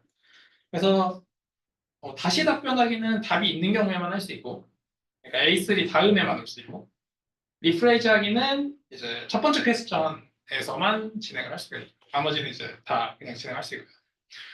그럼 이 액션들을 어떻게 찾냐? 이 퀘스천이 맨 처음 들어왔을 때, 각 그래프라고 생각을 할게요. 노드들에 대해서 이제 Q라고 하는 밸류를 0으로 지정을 해줍니다. 그러면은 여기서 액션을 하나 선택을 해요. 액션 하나 선택해서 원스텝 소트를 제안을 했다고 할게요. 그러면은 이 원스텝 소트 한 번 가봤죠? 한 번 간 거에 대해서 이 뒤는 그냥 랜덤 시뮬레이션을 해요. 쭉. 그러면 이 랜덤 시뮬레이션한 요 트리 결과 있죠. 요거에 대해서 이 최종적으로 답이 나올 때까지 하는 거예요. 계속 답이 나올 때까지. 답이 나올 때까지 찾았을 때 답이 맞았냐? 근데 정확히는 이제 인퍼런스 할 때 맞았는지는 알 수 없죠. 그래서 어떻게 하냐면 이거를 트리를 나중에 계속 생성하다 보면 답이 여러 개 나오잖아요. 걔네 중에 가장 메이저리티로 예측한 거랑 똑같냐를 판단을 하고요. 그랬을 때 이제 정확히는 이제 각 답의 프로버빌리티를 재서 컨피던스 스코어를 측정을 합니다. 그래서 그 컨피던스 스코어를 메이저리티랑 맞다면 이 트리 구조 전체에 다 더해주고요. 아니라면 이걸 그대로 값을 그대로 냅둬요. 그래서 맞았다. 그러면 이제 컴퓨터에서 0.73이면 이 트리 전체에 0.73이 들어가겠죠. 그리고 나서 다른 노드를 하나 찾아요. 그 다음에 어떻게 노드를 찾냐? 내가 이제 이렇게 뻗었으면 이제 뭔가 다른 트리도 더 만들고 싶잖아요. 그죠? 그러면은 여기서 시작할 수도 있고 여기서 시작할 수도 있고 여기서 시작할 수도 있어요. 그랬을 때 어떤 게 좋을까? 어디서 시작할까에 대해서는 이런 수식을 통해서 계산을 한다고 합니다. 이거는 뭐냐면 Q 값이 높은 경우, 그러니까 Q가 높다는 거는 메이저리티랑 비슷한 의견을 낸 트리인 거죠. 그러면서도 number of visited time이 작은 경우, 그러니까 트리를 여기서 100개를 뽑았다. 그러면 점점 얘는 페널티를 먹는 거예요. 이 위치에선 트리를 더 이상 확장하지 않으려고 하게 되는 거죠. 그러면서도 그 페런트, 그러니까 내 바로 부모의 노드에는 많이 접근하는 경우. 그러면서도 나는 이제 메이저 루트에 있는 거죠. 이 트리 안에서도 확장이 좀 많이 된 루트에 있으면서도 나 자신은 별로 확장이 되지 않은 경우에 이제 셀렉트가 됩니다. 네, 그래서 그거를 이제 막 이렇게 하면은 이제 뭐 여기서 확장을 했는데 여기서 또 값이 추가된다. 그러면 요 루트가 이제 Q가 또 추가되는 거고, 뭐 여기서 이렇게 보면 요 루트가 Q가 또 추가되고 이런 식으로 작동을 해서 이렇게 트리를 확장하게 됩니다. 이걸 몇 번 확장하냐는 이제 또 정할 수 있고요. 네. 그래서 이렇게 제너레이터가 이런 식으로 생성을 하게 되고요. 이 중에 이제 아까 SLM 2개 쓴다고 했죠. 디스크리미네이터가 아까 말씀드렸다시피 이 트리, 요 앞에 생성된 이 트리 있죠. 이 트리가 이렇게 가면 하나의 앤서인 건데 여기서도 이제 더 가서 여기서 뭔가 앤서가 될 수도 있고 이 트리 중에 뒤에서부터 몇 개를 랜덤하게 지웁니다. 그래서 지운 형태가 이렇게 마스킹이 되는 거고요. 회색 부분이 이거를 SLM한테 줘서 이 다른 이유가 왼쪽 안에 있는 거 아니에요? 요 아, 그걸 해야 돼. 최대한 빠르게 해볼게요. 다른 SLM이 똑같이 대답하는지 체크하는 거예요. 그래서 안 맞으면 이 루트는 폐기. 그래서 이 중에 가장 Q 밸류 있죠. Q 밸류. Q 밸류의 합이 가장 높은 거가 최종 앤서가 됩니다. 네. 그래서 이렇게 했더니 굉장히 좋은 성능을 얻을 수가 있었고 뭐 셀프 컨시스턴시에 대해서 뭐 메이저리티 보팅을 뭐 128개 한 것보다도 훨씬 더 좋은 그런 성능을 얻을 수 있었고 그리고 디스크리미네이터 없이 제너레이터가 생각한 것 중에 메이저리티 보팅한 거 있죠. 요거로만 해도 기존 것들보다 좋았어요. 근데 여기에 디스크리미네이터 넣으면 훨씬 더 좋다. 그래서 뭐 이 방금 전에 트리 서치를 몇 번 하냐에 대해서 계속 하면 할수록 이제 성능이 향상되는 이런 결과도 얻을 수가 있었고 그리고 어블레이션스터들이 뭐 디스크리미네이터 뺀 경우에 혹은 뭐 액션이 5개가 있었는데 그 액션 중에 일부만 해본 경우에 다 성능이 떨어져서 본인들이 제안한 거가 가장 좋았다. 여기까지가 제가 발표드린 논문이고요. 질문 있을까요? 네, 그 디스크리미네이터 딴 거 썼다 했는데 그러면은 그 근데 표 보면 라마2 뭐 7B 이렇게 밑에 쭉 있잖아요. 어디요? 네, 뭐 여기에 그러면은 뭐 예를 들어 라마2 7B면 디스크리미네이터는 다른 모델을 이게 제가 이 부분 체크를 못했는데 같을 수도 있고 다를 수도 있습니다. 뭐 같은 거 써도 되긴 할 것 같아요. 그 같은 뒤에 거 보면은 디스크리미네이터 쪽에 그거 보실 때도 여기 보시면 라마3 8B에 라마3 8B를 그대로 썼을 때도 여전히 메이저리티 보트보다는 성능이 좋았거든요. 근데 보시면 다른 거 썼을 때 좀 더 성능이 향상돼요. 이 이유는 제가 봤을 때는 그 어찌됐든 앙상블이나 이런 거 할 때도 모델들을 다 다르게 학습시키려고 하잖아요. 왜냐면 걔네들이 서로 다른 의견을 가져야만 그 컨시스턴시 측면에서 의미가 있으니까 약간 그런 것 때문에 이제 다른 모델을 쓰는 게 좋다라고 이야기를 하고는 있는 것 같습니다. 근데 앞에서 같은 거 썼는지 다른 거 썼는지 좀 체크를 해봐야 될 것 같아요. 근데 제 생각에 메인 테이블은 같은 거 썼을 것 같아요. 음, 왜냐면 이게 프롬프팅 방법론이잖아요. 결국에는 일종의. 그렇죠. 네. 제가 비교 대상이 LLM 하나 썼을 때랑 비교해야 되기 때문에 같은 LLM 2개 써야 되는 거 아닌가 싶기도 해요. 또 그렇지만은 않은 것 같은 게 이게 2개를 쓴다고 해서 뭐 약점이 될 것 같지는 않거든요. 애초에 여기서 2개를 쓰는 게 좋다라고. 2개 쓰는 게 좋으니까 이제 비교 대상을 똑같이 하려면 똑같은 거 똑같은 거 이 앞에 것들과 메인 테이블. 비교하면요. 네. 네, 그럴 수도 있을 것 같아요. 네, 7B도 SLLM이. 그렇다고 하네요. 네, SLM이에요. 스몰합니다, TV도. 사랑이 참 많이. 그 30은 스몰이에요. 30, 비로 스몰이에요. 30B면은 GPU 어느 정도 있어요? 60GB? A100으로 시작이. A100? A100 안 들어가? A100 80GB 필요하죠. 그러니까. 아니면 컨타이제이션 해가지고 30GB? 그 8비트 컨타이제이션 하면 1B가 1GB가 돼요. 그게 예전에 발표한 그 어떤 기준 같은 걸 제가 봤는데 7B가 모바일용으로 나온 거고 그 13B에서 20B 정도 수준이 이제 데스크탑 그리고 100B 이상이 이제 서버상에서 기업에서 돌리는 형태로 나온 나왔더라고요. 일반 그것도 네. 이제 뭐 1년 넘게 지났으니까 더 올라갔을 수도 있고 기준이. 근데 일반적으로 기존은 70 보셨거든요. 70, 80 보다가요. 70 정도 보고 그래서 70 밑으로 SN을 보고 그 이상은 LLM을 보여요. 네, 여기까지입니다. 또 있을까요? 질문? 그, 이게 점수 측정하는 게 네. 정답이 인퍼런스 할 때는 정답이 없기 때문에 그 많이 나왔던 정답하고 얼마나 비슷하냐 이거는 점수를 준다고 하시잖아요. 네. 근데 그게 실시간으로 혹시 되는 건가요? 아니면 트리를 일단 다 만들어 놓고 그 다음에 트리를 하나 만들 때마다 이제 메이저리티 보트가 달라지는 거죠. 그러니까 루트 하나를 만들면 네. 만든 그 실시간에서 바로 점수를 네, 맞아요. 계속 달라지는 거예요. 그게 중간에. 뭐 예를 들어서 첫 번째에 생성한 게뭐 1이었는 답이, 두 번째 생성한 건 2고, 세 번째 생성한 것도 2다. 그러면 세 번째 생성했을 때 이제 메이저리티가 2로 바뀌는 거죠. 그러면 조금 궁금한 게 혹시 확증 편향 같은 게 생길 상황은 없나요? 저도 그거를 좀 생각을 했거든요. 네. 왜냐면 초반에 생긴 메이저리티 보트 된 애가 어쨌든 Q 밸류를 계속 올리고, 네. 그러면 그 트리에서 뽑힐 확률이 되게 높아지기 때문에 그거가 확실히 있을 거라고 생각을 하긴 했어요. 근데 논문에서 그걸 언급하진 않았어요. 네. 관련해서 딱히 나온 얘기는 네, 없었어요. 알겠습니다. 네, 그러면 다음 발표하시면 되겠습니다.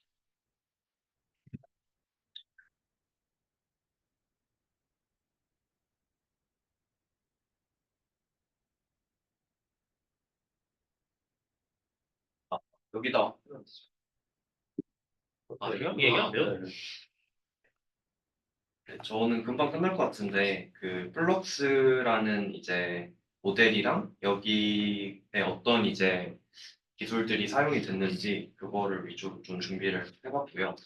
플럭스는 이제 이 블랙 포레스트 랩스라는 데서 나왔는데 논문 아니고 그냥 테크니컬 리포트 같이 나왔고 이미지 생성 모델인데 엄청 잘 되고 이제 오픈 소스거든요. 그래서 아마 이제 스테이블 디퓨저 안 쓰고 이걸로 좀 넘어가지 않을까 제 생각에는 그렇게 생각을 하는데 이 블랙 포레스트 랩스도 이 스테이블 디퓨전에 있던 분들이 좀 나와서 만든 곳이고 스테빌리티가 좀 상황이 안 좋아가지고 거의 망해간다 하더라고요. 그래서 이 저자도 플럭스 만드신 분도 이제 그 LDM이랑 ADD가 이제 그 어드버서리얼 로스 써가지고 스테이블 디퓨전 디스틸레이션과 스테이블 디퓨전 터보라는 게 있는데 요즘에 이제 디퓨전을 좀 뭐 한 4스텝 혹은 1스텝까지 줄이는데 무조건 ADD가 들어가거든요. 그래서 그거 만드신 분이 이제 LDM 쓴 거랑 LDM이랑 이제 그거 쓴 분이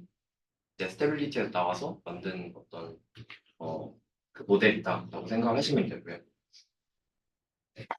그래서 이렇게 굉장히 좀 퀄리티가 좋고 사용 방법도 간단합니다. 그냥 이제 제가 한번 돌려봤는데 디퓨저스에서 모델 아이디 이거 쓰시고 똑같이 실행을 하면 돼요. 기존의 디퓨저스 쓰듯이. 네. 그리고 이제 그래서 제가 좀 간단하게 보기 전에 돌려봤는데 그냥 아무것도 안 하고 프롬프트도 그냥 되게 대충 쳤는데 그렇게 되게 이미지가 잘 나오고 뭐 나이키 티셔츠 입은 뭐 코리안 워맨 그려라, 코리안 맨 그려라 했는데 옷도 굉장히 깔끔하게 잘 나오고 좋은 것 같습니다. 네, 그 모델이 이제 크게 세 가지가 공개가 됐는데 하나가 이제 방금 제가 돌렸던 게 이제 이 슈넬 모델이고 이게 가장 좀 퀄리티가 떨어지는 모델임에도 불구하고 이 정도 퀄리티가 나옵니다. 네. 이게 그래서 디스틸드 버전이고 원 스텝에서 4스텝으로 생성할 수 있도록 이제 플럭스 내부에서 아마 디스틸 한 것 같고요. 그리고 디스틸 하는 거는 이제 뭐 일반적으로 아까 말씀드렸던 뭐 디퓨전 그 간 로스 같이 써가지고 하는 ADD 방식으로 디스틸을 많이 하는 걸로 알고 있고 뭐 정확한 것까지는 이제 공개가 안 돼 있는데 네. 그리고 프로는 이제 API 통해서만 쓸 수 있습니다. 네. 그래서 이 퀄리티 보시면은 프로가 이제 점점 올라갔다 돼 있고 그다음에 이게 뭐 논문이 아니어서 아주 뭐 구체적이진 않은데 보시면은 뭐 다른 모델들이랑도 비교를 해놨죠. 그래서 뭐 SD3 울트라나 미드저니 V6, 달리 3보다 다 훨씬 좋은 거를 볼 수가 있습니다. 특히 이제 슈넬 모델이 가장 작은데도 불구하고 미드저니 V6나 달리 3보다 훨씬 좋고 SD3보다도 웬만하면 더 좋죠. 네.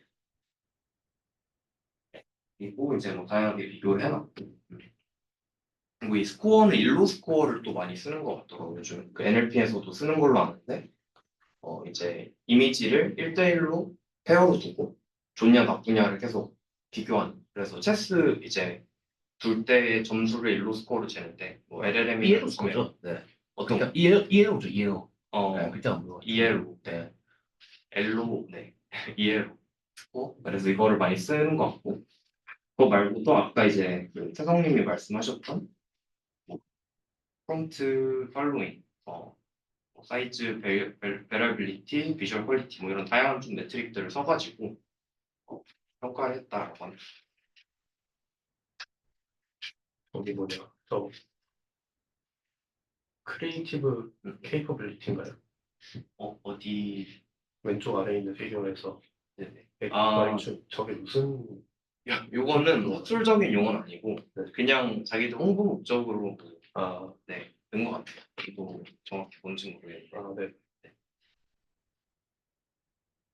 그래서 뭐 그러면 구체적으로 뭐가 다르냐라고 했을 때 크게 세 가지가 있는데 이제 DIT, 로프 그리고 Rectified Flow 이걸 썼다. 세 가지가 있고 근데 뭐 다르다는 기준이 어디랑 다르냐라고 봤을 때 스테이블 2랑 디퓨전 2랑 비교해서 뭐 이런 것들이 다르고 스테이블 3는 사실 Rectified Flow랑 DIT를 쓴 걸로 알고 있긴 하거든요. 근데 로프는 또 안 써서 로프는 이제 완전 또 여기서 처음 새로운 거라고 생각을 하시면 되고 네. 어쨌든 이거 세 개가 좀 핵심적인 좀 테크니컬 컨트리뷰션 플러스 뭔가 데이터셋 더 많이 썼다 뭐 이런 것도 있겠죠. 근데 그거는 이제 공개가 안 돼 있고 네.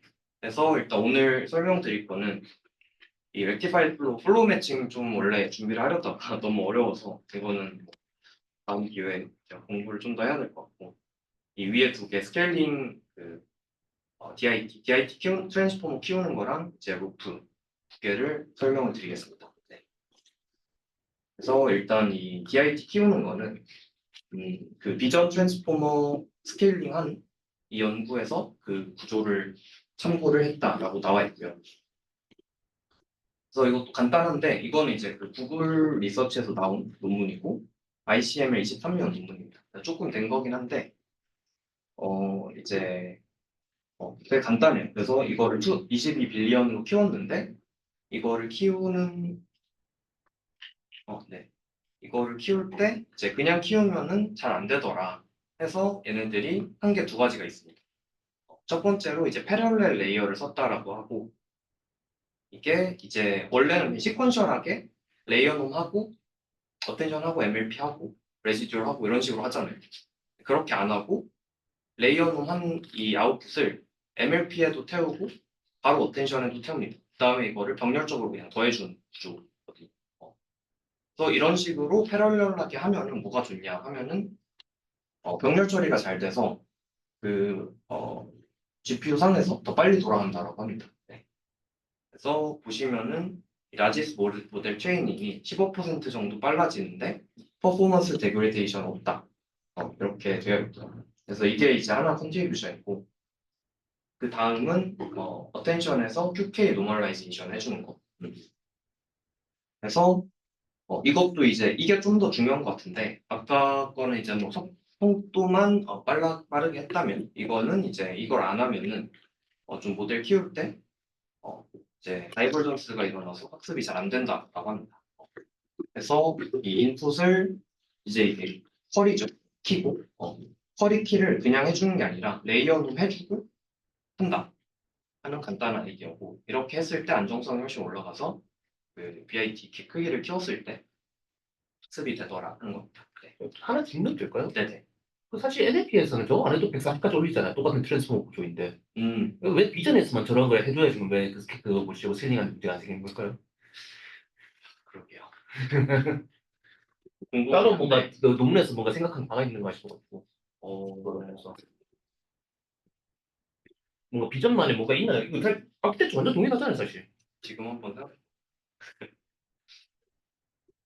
8비면 텍스트 쪽에서는 엄청 쉬운 팔이죠. 작죠. 스몰이에요. 스몰 20, 30비 미만은 70비 미만은 22비긴 한데요. 어쨌든. 20.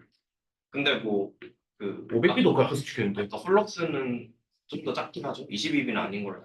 아니 모르겠다. 프로 모델은 모르겠는데 저기 그 근래에 8B라고 적혀 있어가지고 인스타빌리티 8B 파라미터에서 뭐 발견 그 위쪽에 나 여기 아니 제일 첫 번째 문장에 근데 LLM에서는 아예 그냥 거기도 근데 뭐 어텐션 테크닉들이 좀 있지 않아요? 제가 정확히 텐션에 더러운 걸 싫어하나요? 그래. 네. 앞에 거니까 하거든요. 앞에 거 있잖아요. 앞에 거 스케일링하기 위해서 패러렐하게 배치하는 거. 저건 있어요. 저거는 제가 본 적 있어요. 근데 이건 처음 봐요. 저도 처음 봐가지고 이런 걸 그 비전에서의 뭔가 데이터의 특징이 있는가 싶어가지고 물어봤어요. 데이터의 특징이 뭐 그런 게 내용이 있나 싶어가지고 문제 싶어가지고. 그런 게 있잖아요. 저는 항상 그 생각을 하거든요. 그 언어는 기본적으로 인베딩, 픽스드 인베딩. 우리가 그 모델이 이미 정해놓은 어떤 인베딩 계속 네. 같이 업데이트 하잖아요. 네네. 그거에서 입력이 되고 이미지는 그 0부터 255로 표현되는 그 픽셀 RGB 네. 값에서 표현이 되거든요. 근데 이거 VIT로서 어차피 CNN 한번 태우고 그 이메일이고 한 거네요. VIT가요? VIT는 그렇게 안 하죠. 아 VIT가 아니었나? 그 뭐죠? 리니어 테더인가요? 예, 맨 처음에 태워서 패치. 패치 인베딩을 만들어. 그러니까 리니어 CNN이 난다. 리니어 태워서 하는 거잖아요. 그러니까 16과 16으로 어쨌든 그것도 인베딩 만드는 과정이거든. 그래서 근데 그게 저도 타임 시리즈나 이런 거 하면서 많이 겪었던 것 중에 하나가 어찌됐든 제가 그 정해진 스페이스가 좀 크다 그래야 되나? 훨씬? 그러니까 다뤄야 하는 스페이스가 훨씬 많아요. 인베딩 자체 인베딩, 수학하게 나간다. 네, 인베딩 자체가 좀 그 표현되는 스페이스가 훨씬 커서 그것 때문에 문제가 되는 경우가 되게 많은데 실제로 저 타임 시리즈 할 때는 걔는 거의 그냥 플로트니까 무한대 스페이스가 있잖아요. 그래서 걔는 거의 뭐 이것 때문에 안 되는 케이스도 되게 많고 뭐 그런 거 영향으로 이미지 쪽에서는 뭔가 문제가 생길 수도 있는 건 아닐까라는 생각을 해봤어요. 네, 그럴 수도 있지만 그게 도대체 저 QK 그 QK 노멀리제이션 네, 그게 왜 여기서 이렇게 해야 되냐는 모르겠어요. 그게 그건 근본적인 이유고 근본적인 여기서 이유고. 말하는 거는 그냥 표면적인 이유는 그냥 이제 어텐션 로짓이 여기 글 보시면 엄청 커진다 라고 돼 있고요. 그래서 그 말이 뭐냐면 이제 원화 벡터처럼 된다고 하죠. 어텐션 한 곳에서만 엄청 크고 나머진 다 0되고. 근데 그건 그 LLM도 커지면 그렇게 돼요 원래. LLM도 원래 모델 커질수록 스파스해지거든요. 그 텐션에 원래 그런 거예요. 그거는. 근데 그러면 LLM 쪽에서는 이런 스테빌리티 커버를 안 하는데도 잘 되는 이유는 뭘까요? 그러면 안 돼요? 제 생각에는 그 스파스해지잖아요. 스파스하다는 것 자체가 이제 어텐션 스파스하다는 것 자체가 NLP 맞아서 그런 걸 수도 있겠네요. 아, 지식의 전달 네. 측면에서 일부만 판단하는 게 오히려 맞다? 예. 그 스파스하게 골라가지고 그 토큰들만 골라서 그 인베딩 만드는 게 이 디스크리트한 NLP 디스크리트 환경에서 맞지만 이전처럼 뭔가 다양한 곳에 한 번에 와야 되는 곳에서는 그게 문제가 생겨가지고 문제가 터지는 것 같다 아닐까요?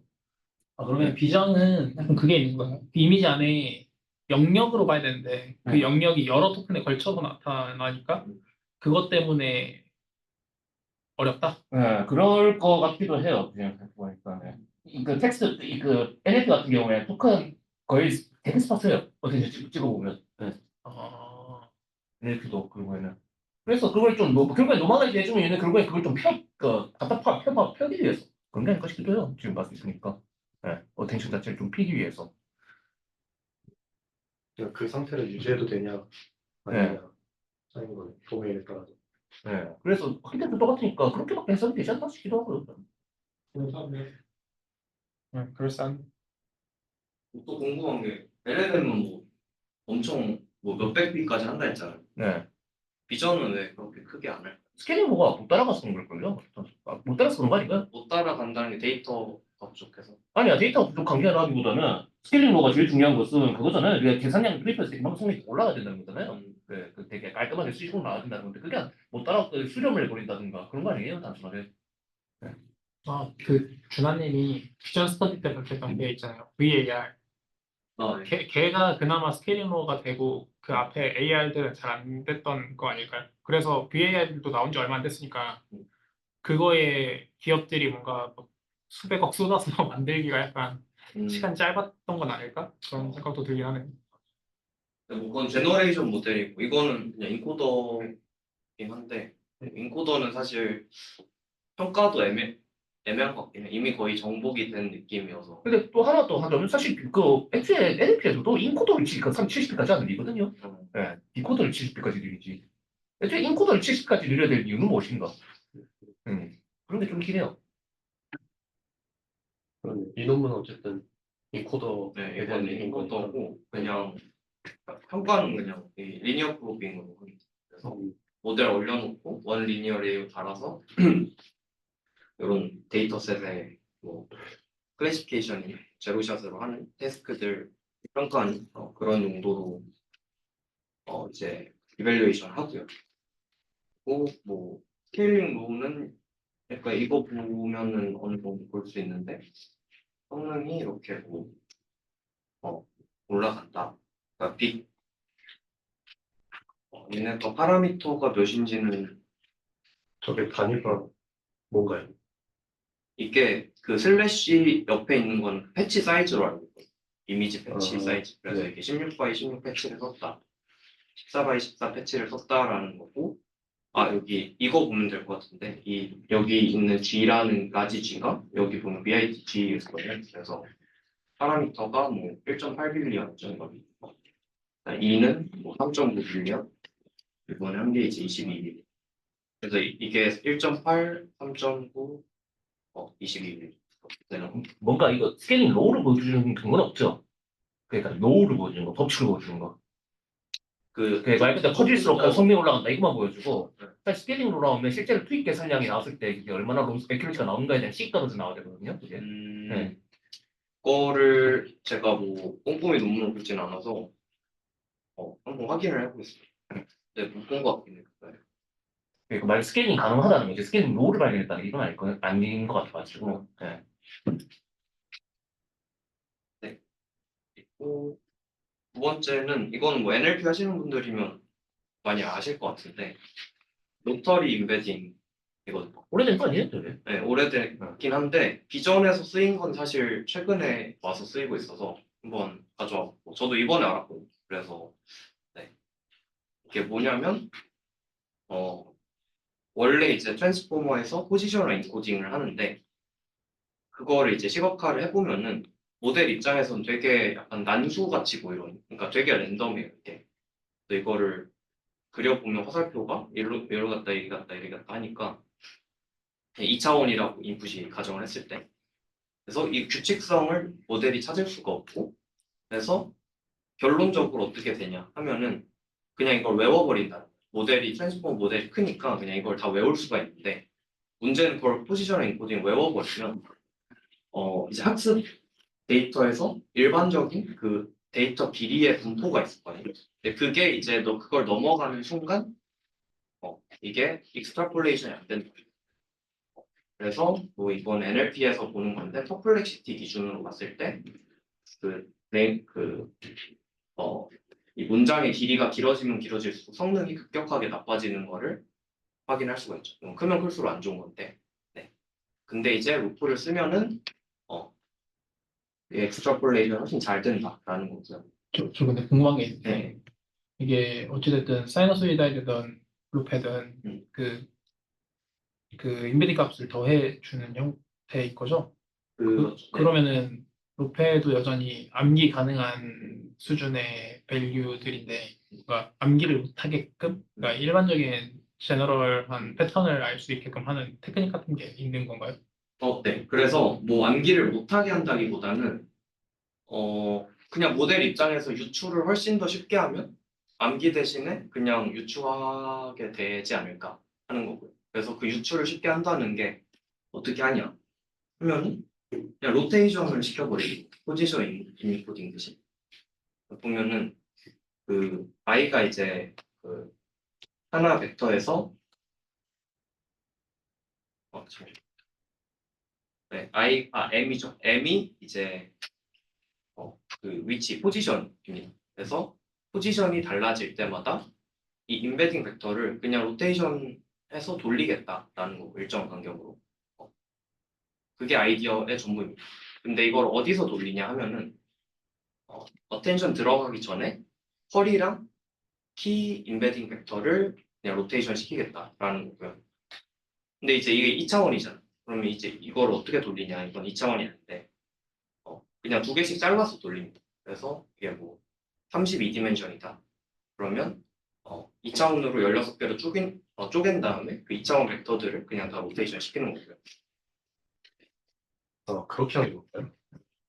차원, 맞습니다. N 차원에 맞는 로테이션 그 매트릭스를 찾는 게 아니라 그냥 두 개씩.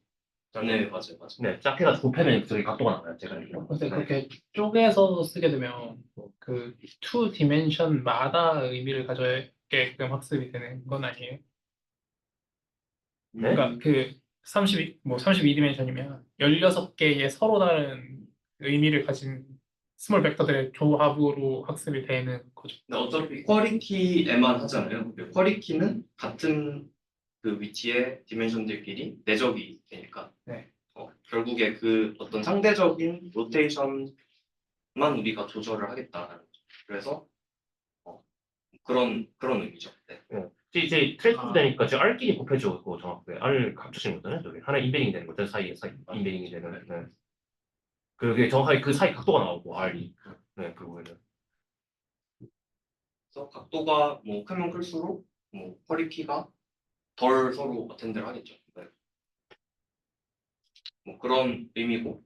네, 그리고 그게 사실 그게 저게 각도니까 사실상 인베딩 두 개인데 그게 돌아가는 그 속도가 다르게 해가지고 그 500개의 속도가 500개의 그 뭐시고 오메가 값이었나? 그 돌아가는 속도를 뭐라고 했어요? 람다로 했었나요? 오메가라고 했었나요? 그래서 그거 다르게 해가지고 인베딩을 1000짜리 만들고 뭐 활동을 비슷했어요. 네. 맞아요. 그래서 위치마다 그 돌아가는 그 각속도라고 하죠. 오메가 그게 다릅니다. 포지션 엔코딩 사이노소이덜에서 이제 그 프리퀀시 다르게 그런 식으로 이제 조절을 하는 거고, 그렇게 하면은 어떤 그 데이터 분포를 넘어가는 길이의 어떤 인풋이 들어오더라도 결국에 다 로테이션은 동일한 거잖아요.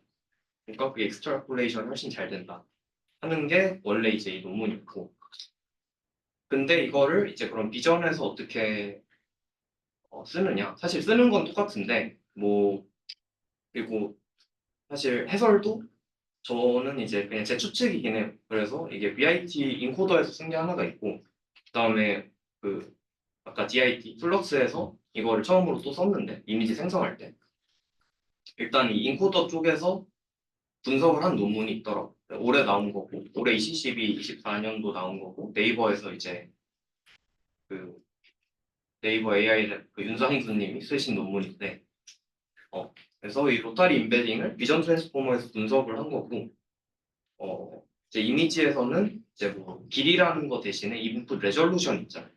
그래서 224 x 224짜리 이미지만으로 학습된 모델을 가지고, 그러니까 다른 레졸루션의 이미지에서 이거를 평가를 해보는 거예요.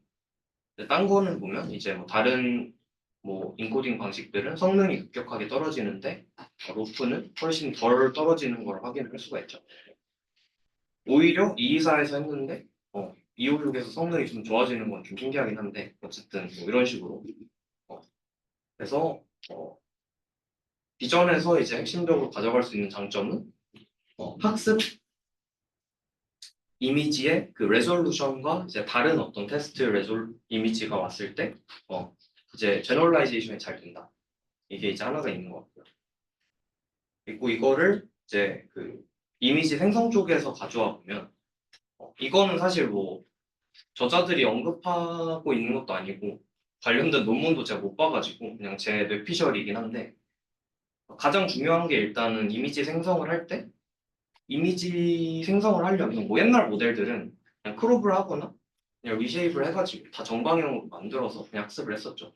근데 그러면 당연히 이미지 생성이 잘 안 되잖아. 이미지가 얼마나 다양하고 뭐 가로로 긴 것도 많고 세로로 긴 뭐 포트레이트 사진도 있고 한데 그런 거를 뭐 처리해주기 위해서 스테이블 디퓨전 2였나 3였나 해서 뭐 그런 어떤 베리어블 이미지 사이즈 어떻게 다루는지 뭐 그런 거를 이제 뭐 에디셔널 인풋으로 넣어준다 그런 테크닉들도 있었는데 이제 근본적인 해결책은 아니었고 근데 이거를 쓰면 조금 더 근본적인 해결책이 되는 것 같아요. 로터리 인베딩을 쓰면은 또 인풋의 그 어떤 절대적인 사이즈 및 레졸루션과 좀 무관하게 서로 이제 어떤 상대적인 어떤 포지션 인코딩이 되는 거니까 이 로터리 인베딩 쓰면 그래서 그런 거를 좀 처리하기 훨씬 용이한 것 같고 그리고 생성할 때도 마찬가지죠. 생성할 때도 그러니까 이미지를 받을 때도 마찬가지고 생성할 때도 이제 좀 베리어블 어떤 레졸루션의 이미지를 조금 더 수월하게 좀 생성을 할 수 있지 않을까 네, 그런 뭐 추측을 해봤습니다. 네, 그래서 성능이 일반적인 그냥 포지션 인코딩보다 조금 더 좋아지지 않았을까 플럭스가 네. 물론 그거를 분석한 결과는 없어서 좀 아쉽긴 한데 좀 중요한 요소 중 하나가 아닌가 싶고 SD3랑 비교하면은 뭐 렉티파이드 플로우나 이런 건 SD3에서도 썼었기 때문에 결국에 가장 큰 차이가 이 로터리 인베딩이랑 그 데이터겠죠. 그래서 뭐 그 중에 이제 좀 핵심적인 원인이 하나가 아닐까 네, 생각이 듭니다. 그래서 혹시 오늘 질문해도 될까요? 네네 앞쪽에 로페 이거 이미지에서 구현 방법이 좀 궁금해서 그랬던 건데 네네 사실 로페를 이제 텍스트에 쓸 경우에 이걸 엑스트라폴레이션 하거든요 뒤쪽을 내가 1024짜리 2040에서 2040처럼 2048을 당연히 더 돌려가지고 할 거잖아요. 이미지도 엑스트라폴레이션 하면 아니면 각속도 조절해가지고 같은 이미지 사이즈처럼 보이게 만들지만 해상도가 다르게 하는 건가요? 그냥 구현 방식이 궁금해서 물어봤어요 이거. 네. 실제로 다른 저 질문을 한번 다시 그러니까 그 텍스트는 엑스트라폴레이션을 해요. 기본적으로 1024짜리 넣으면 2048번째 토큰을 넣게 된다면 그쪽이 실제로 한 바퀴 더 돌아가야 돼요. 영상상 단순하게. 네. 근데 이미지 같은 경우에는 그다음 256짜리 이미지를 넣었을 때 512를 넣으면 512 위치를 한 바퀴 덜 돌린 걸 살 것인가? 아니면 512도 그냥 똑같이 한 바퀴를 할 건데 그 안에 있는 각속도를 조절해가지고 그냥 더 세밀하게 볼 것인가라고 가능한 거거든요. 네. 그냥 인터폴레이션 할 것인가? 네. 그래서 어떤 걸 어떻게 했는지 궁금해서 물어봤었어요.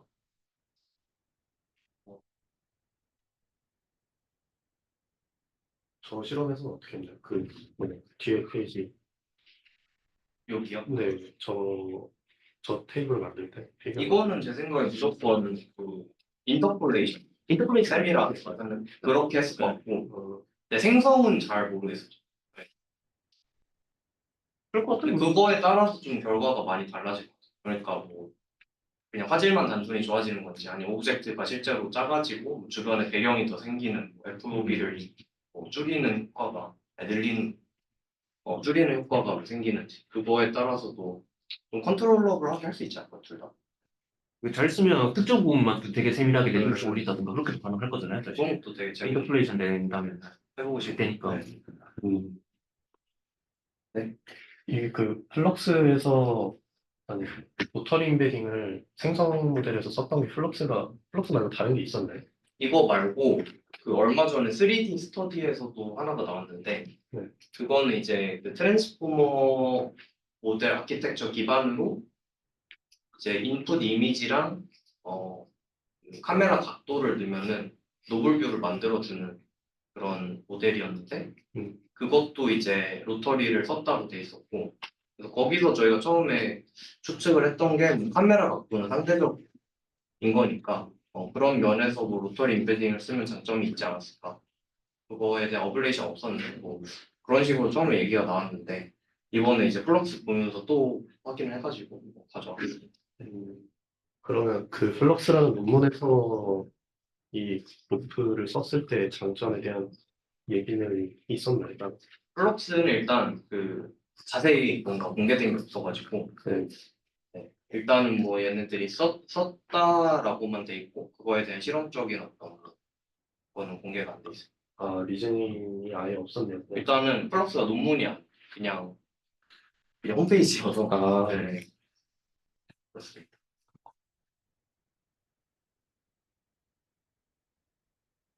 네. 네. 여기까지 얘기를 할까요? 네. 이거